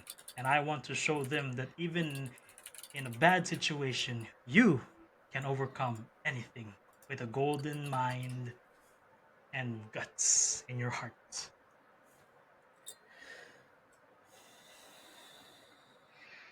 All right. Well, we'll see. Hopefully, things work out for you. I am a little bit worried about it for you, but you know what you're doing. If you're and you're a professional, so with that being said, good luck tomorrow against Denzel. It is official. You will be fighting him in a Fubar City street fight. Anything else you wanted to cover, Kenta? Denzel, I hope you're I hope you're listening to this. And I hope that whatever God you pray to, he accepts you when I send you to him. The Golden Dragon does not play. The Golden Dragon will kick your giant ass. Have a golden day. That was Kenta, the Golden Dragon, and Maeve. I mean, I certainly understand the anger. I mean, I'd be angry too if I got put through a car, but I don't know that I'd go out and want to challenge that person to a fight the next day. What are I, your thoughts? I think honestly, I understand it more now that he's explained about how he's doing this to show the kids, that he's all right, that he's not so badly hurt that he can't go out and fight, and also to set that example of living by his 3 Gs, and showing that he's not going to let a random act of violence outshine all of the good work that he's doing. And I have to respect that, even if I still think it's a little foolish. I do respect it, and I wish him the best. All right, it is. So tomorrow's lineup just got better, along with the two title match. It's just the one contendership match. We now also have a Fubar City street fight. Vancouver is going to be rocking tomorrow. This just in, we interrupt your regularly scheduled after hours. Seabell has made an official challenge for the championship. That scene just went up 32 minutes ago. Where an official challenge to Ken Costa in his Midnight Hobo Championship. Will he accept the challenge? Well, I guess we'll have to find out at another time. But we're seeing a lot more challenges lately. Maybe have you noticed that? I have noticed that. Um, I have my opinions of that. But I think it's lent itself to a lot more mobility near the top, especially with those belts that are rankings based that folks might not always have achieved quite high enough to be in the run-in for it in the usual way, but have gotten themselves into the top 25 so they can make those challenges. And far be it from me to criticize anyone wanting to better their position. I think it is interesting, though, that we went weeks, months, sometimes without anyone challenging for a belt, and all of a sudden we've had more challenges than you can shake a stick at in the last few months. We have, we really have, and I mean, yeah, that has always been the rule in RAWF. So the fact that Yeah, it's just that's the now, thing, is that the rule hasn't changed. It's just that folks have started taking more advantage of it than they have in the past. yeah, absolutely. So, with that being said, our next guest, speaking of challenges, looks to regain the World Heavyweight Championship at Tropical Aggression when he takes on Blake Bradley. Ladies and gentlemen, please welcome. Once upon a time, an abomination. He walked on water and he conquered nations. Could have ruled forever, but he lost his patience. Look at me now, paragon of greatness.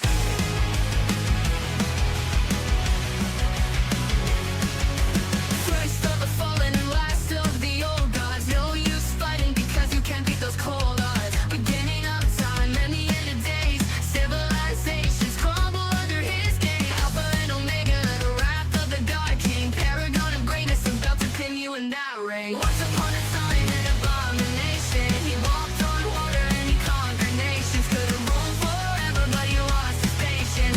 Look at me now, paragon of greatness.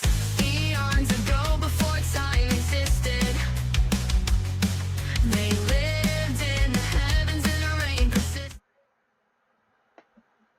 Ladies and gentlemen, he is Big Purple. He is the Paragon of Greatness joining us here on After Hours. Good evening, Paragon. Good evening, Amadeus. And right up top, I gotta say, God damn, Golden Dragon, we need more of this guy in this company.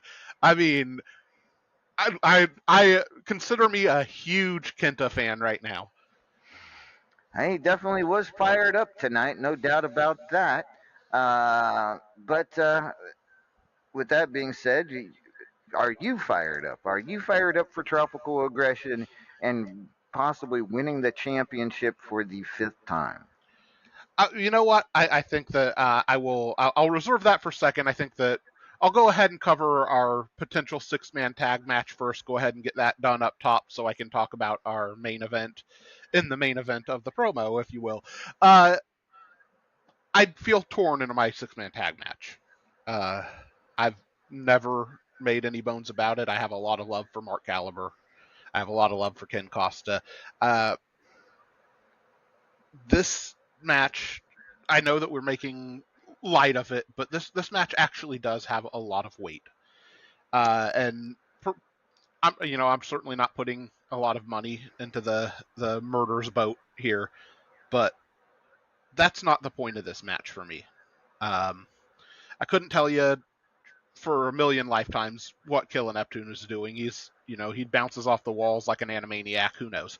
But what I'm here for is for both Mark and Ken.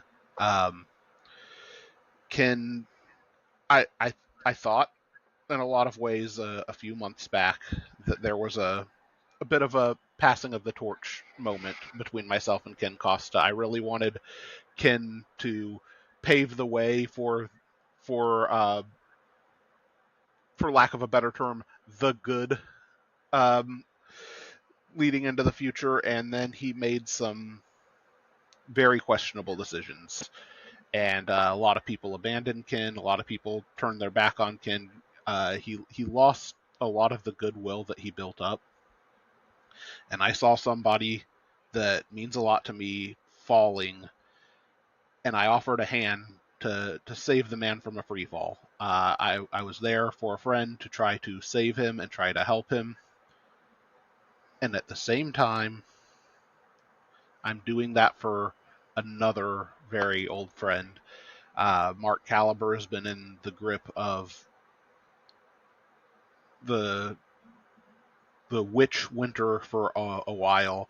He's been making not just questionable decisions, but very bad decisions for a good while now, and we've seen what happens when Mark Caliber goes off the deep end. He doesn't just take a dive; the man plummets off the deep end. He goes to extremes when he gets bad, and we've seen somebody bring him back from the brink before, and that man was me. I see an opportunity to kill two birds with one stone, help one man from his descent and pull another man out of madness. I really do care about both of these guys, and that's why this match matters to me. It is an interesting wrinkle that apparently Mark has contacted somebody for a replacement for Joey A, and that this person apparently has a history with myself as well, so that's certainly going to give me some pause going into this match because I don't know who it is yet. I don't know what that could mean, but for me, this match isn't about wins and losses. This match is about lending a hand to two people that I genuinely care about. That being said, let's get to a little bit more fun, right, Amadeus? Mm. All right, the main event. First of all, I mean, certainly I put all the records, this and that. I'm not, despite being facts and numbers guy and having a lot of these records.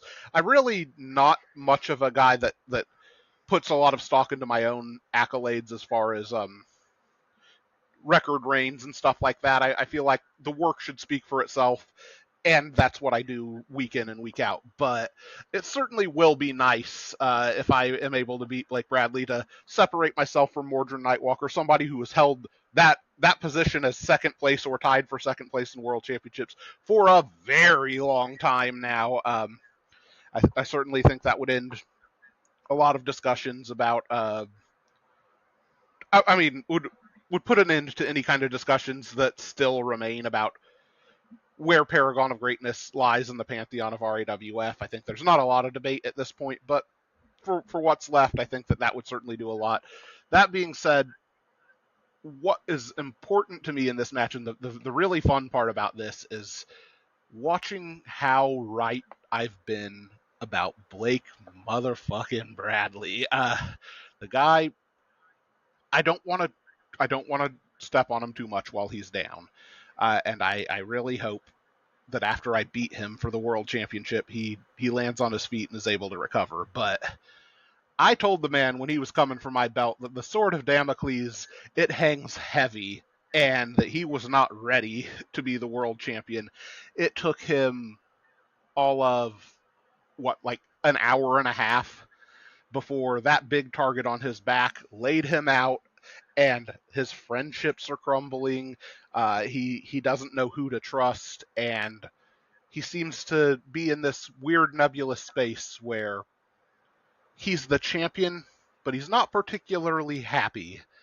And I'm not one to say I told you so, but I mean, we see what's happened here.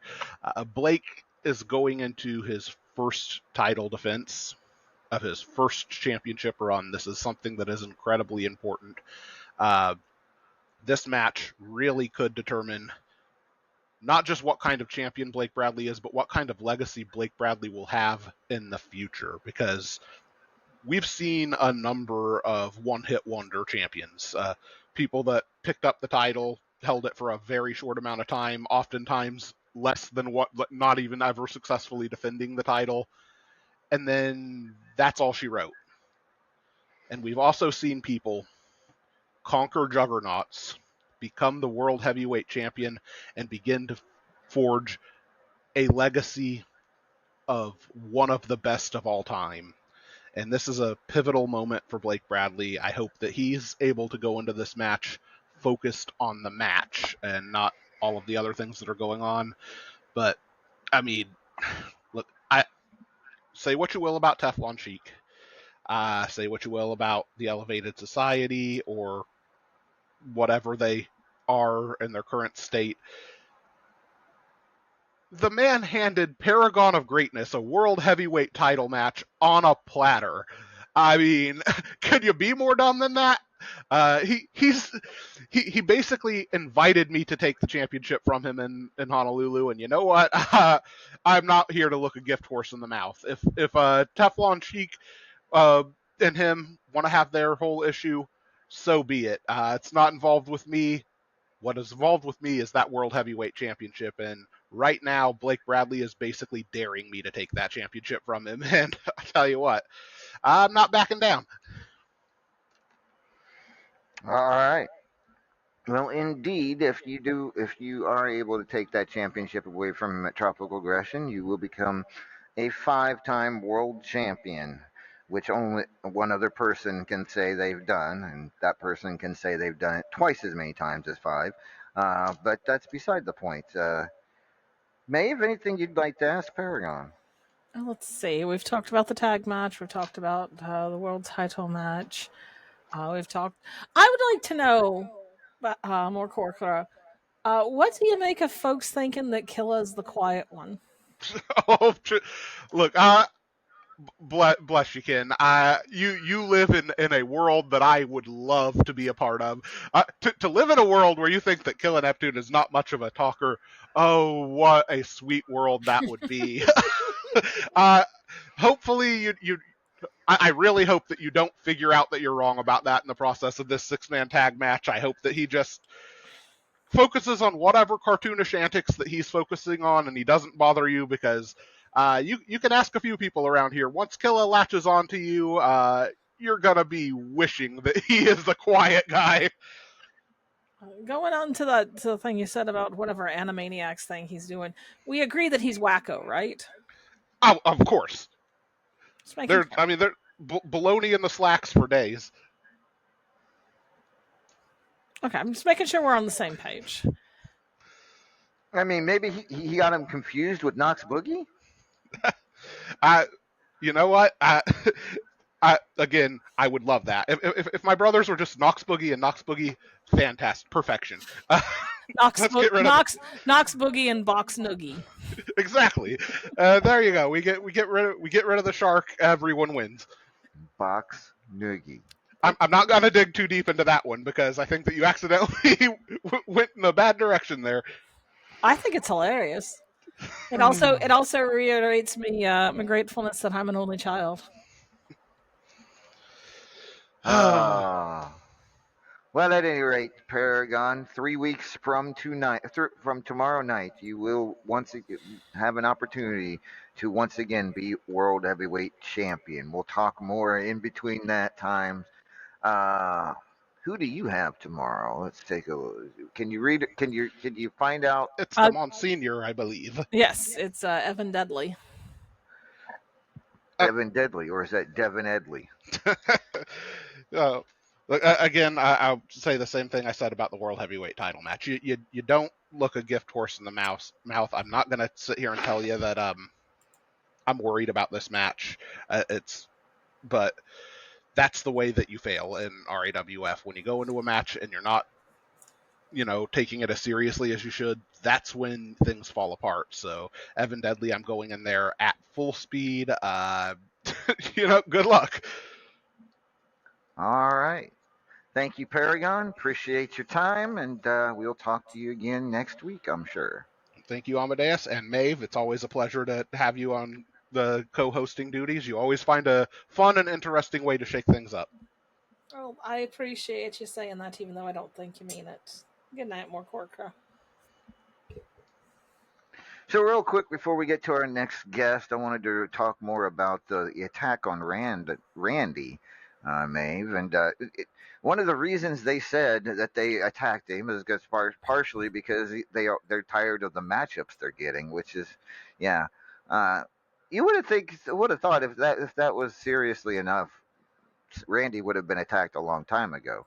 But you look at now the three people in the revolt tomorrow, their opponents. First of all, you have Starlight tomorrow, so she can't say that the bottom barrel this time. I mean, it also seems like a strange thing to complain about. Like, you're gonna sit there and say, I'm mad at this fella because he gives me matches against people I can easily beat? Yeah, it doesn't make any sense, but Starlight certainly shouldn't have anything to complain about, unless it's the fact that you win tomorrow. Then maybe she can complain a little bit. Michael Brewer taking on Killa Neptune. He definitely can't complain about getting a bottom tier opponent there. And Iceman Jer He's facing Sibel. Sabel. So there you go. We're each of them facing a champion in their own right tomorrow. So did they bite off more than they can chew? Do you think? So I'm curious as to the order of operations here. Were these matches already made before they attacked Randy, or did you make these matches? I mean, I believe Randy had it planned out. So it's interesting to think, they were complaining that they feel like they're not getting opponents of the right, pardon the pun, caliber. Again, it seems a little silly to complain that you think you're facing people that are too easy to beat.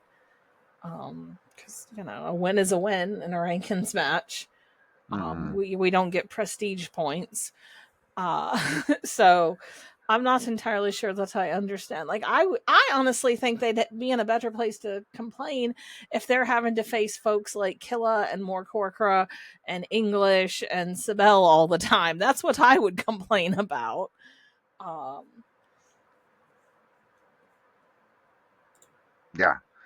Yeah. So I mean, they may have just stuck their feet in their mouth, but we'll find out tomorrow here in Vancouver. All of them with pretty tough opponents, I would say.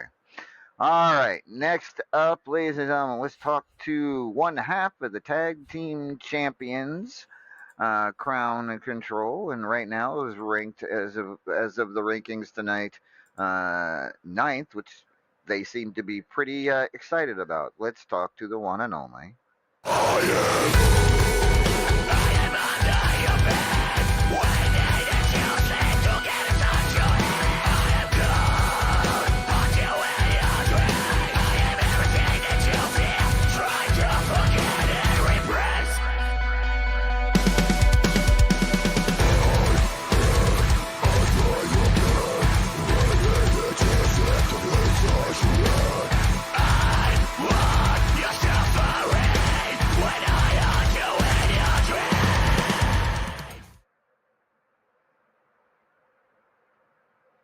Ladies and gentlemen, Extreme Enigma is here. Good evening, Enigma. Hello, LA. Hello, Maeve. Hello, I guess the voices apparently don't know where I was going with that. Hi, everybody. We're going to say, I don't know who else you're going to say hello to because there's no one else here. Well, Enigma, how are you feeling this evening? Feeling pretty good. Pretty good. Seems like everybody's fired up here tonight, and yet I'm usually right along with them, and I'm feeling pretty calm today. Yeah, you'd be one of the few ones, and that's surprising. All things considered. I mean, I guess a lack of being put through objects like cars or getting attacked in parts of the parking lot or something does that to you. You better knock on wood. Apparently, Kenta threw some muffins at you on the feed. Does that count? They must have been good luck muffins. No one gave me any muffins. Kenta, why didn't you bring me muffins? I feel left out now. But yeah, so let's see here. All right, since the Wee Barons ate them, I guess I'll allow it. Aaron McFadden is your opponent tomorrow. Any thoughts on facing Mr. McFadden? That's gonna be a fun one. It's fresh. Can't say I've faced him fucking ever. I think we used to be part of the DOC. R.I.P. Rest in pussy, I guess. I don't fucking know. And he's been doing pretty good as Champion's Choice champion, so I'm looking forward to a good little match with him. A nice little normal match. Thank God. Thank God he didn't get in your ear to make this like a Aaron Says 50 Shades kink dom match. I don't know what I would have done. Well, I mean, maybe you want to address something that was said out in the chat just a moment ago. Kenta, that is the entire point of the Champion's Choice Championship. As a former Champion's Choice champion, can confirm that is exactly what you're supposed to be doing. So I can't fault Aaron McFadden for that. I can fault Aaron McFadden for many things, but I can't fault him for how he's conducted himself as Champions Oh yeah, Tour he's doing champion. that shit great. You could say he's even on your level in terms of just like stacking the fucking deck. I still remember that one match, Maeve. Don't think I forgot. I thought that it were very clever of me to come up with that. It was clever. It was just a pain in the ass. Well, it was meant to be. I mean, But anyway, no, so you're facing McFadden tomorrow, and it's, as far as we know, a normal stipulation match. So how are you feeling about it? feeling good, feeling confident. Like I said, very normal. I'm feeling very calm. Everything's going okay. It feels different. It feels weird. You know, I'm kind of used to either being fired up about something or being on a low point. I'm in the middle right now. I need to do something to change that. Now, obviously something positive. You know, I hope to God nothing bad happens to me. I think I'm gonna follow what's apparently the status quo for the night. Fucking, come on, usually I'm the trendsetter here. LA, buddy. I hope you like making changes to match cards, because I am got a little something for tropical aggression. Oh. That's right, ladies and gentlemen. I'm gonna follow in the footsteps of everybody's favorite RAWF Bill Racker Upper, Soul Reaper. I am issuing an open challenge for tropical aggression. Not just a normal match though, not just like a it's a little rankings match. We get in here, we punch each other a little bit, pinfall. No. I'm getting a little special, nothing too crazy. No family drama, no Law and Order type shit.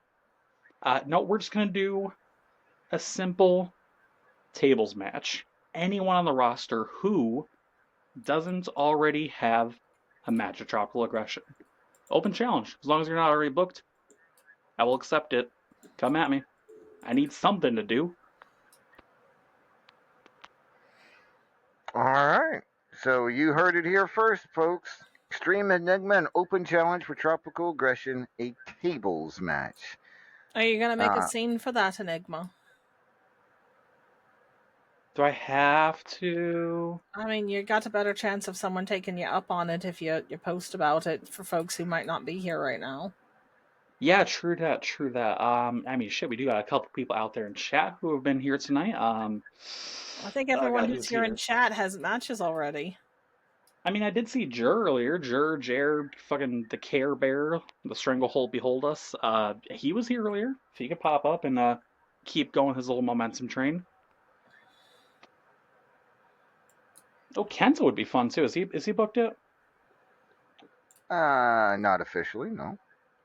Han, oui, baguettes, etc. But yeah, there's my little attempt to give myself some pizzazz this week because the star fuels aren't working. I'm normal. I'm calm. I'm very chilled out.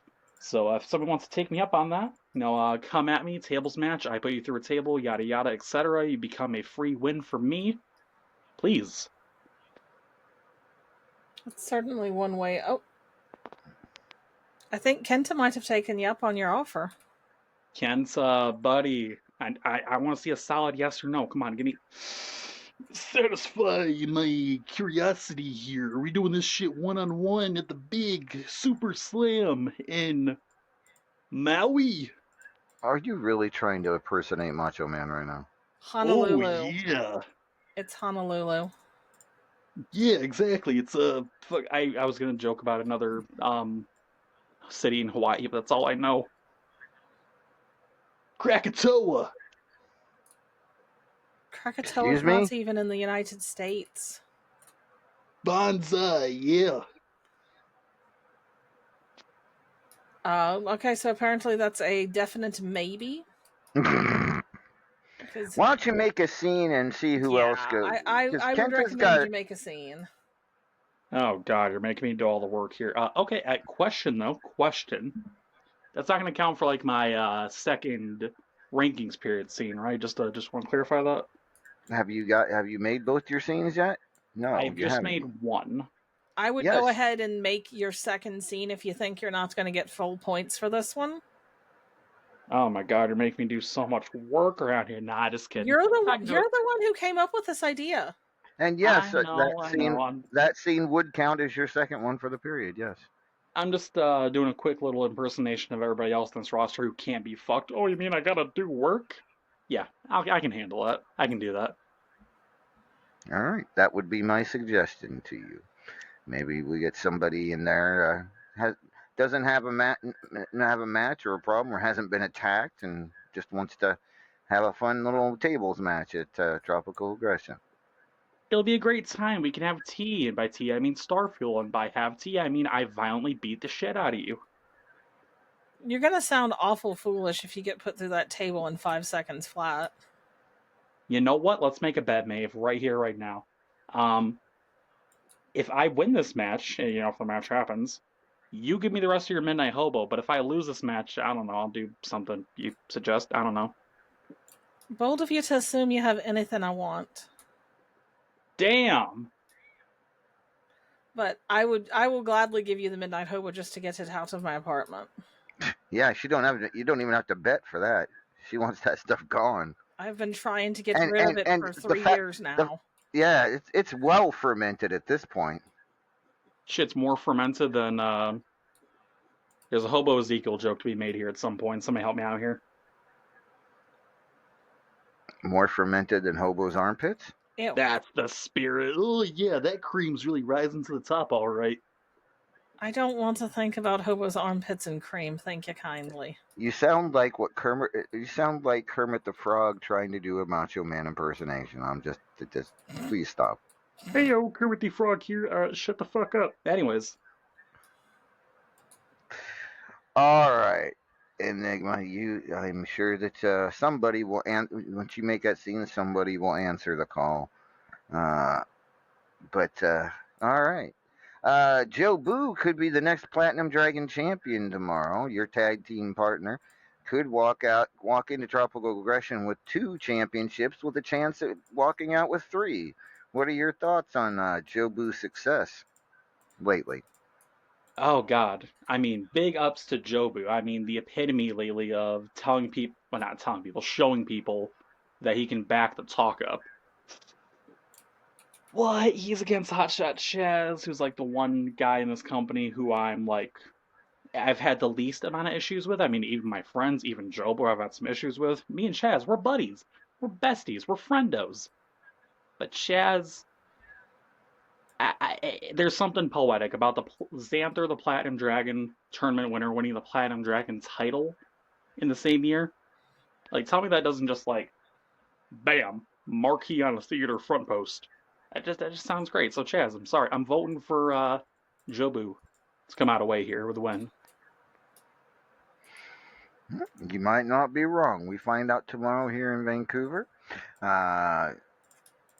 With that being said, good luck on getting a good opponent for your tables match at Tropical Aggression. We'll be keeping an eye on the scene that hopefully you will make.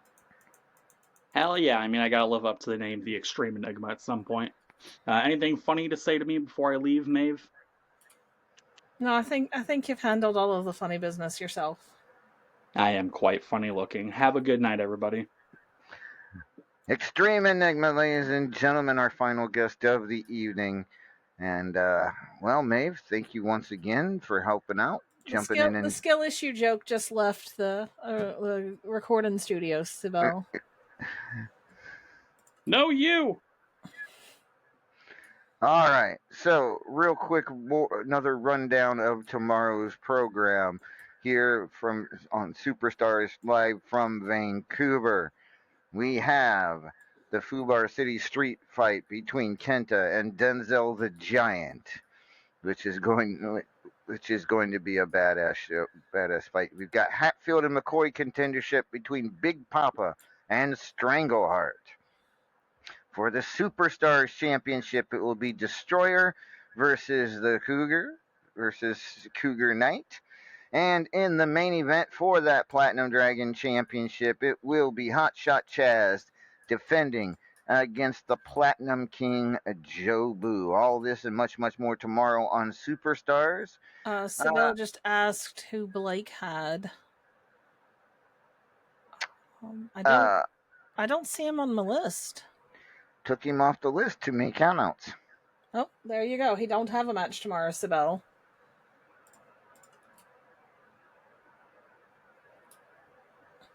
I was gonna say I don't think I remembered seeing his name on my list. So No, no.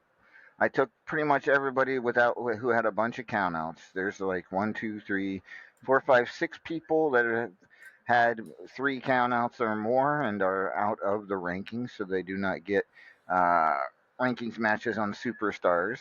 Although with Blake and Sheik, if they Blake will have to defend the world title at Tropical Aggression. Sheik, if he comes back, if he's able to, will have to defend the Fubar at Tropical Aggression as well. But yeah, they are already disqualified from the rankings for too many countouts.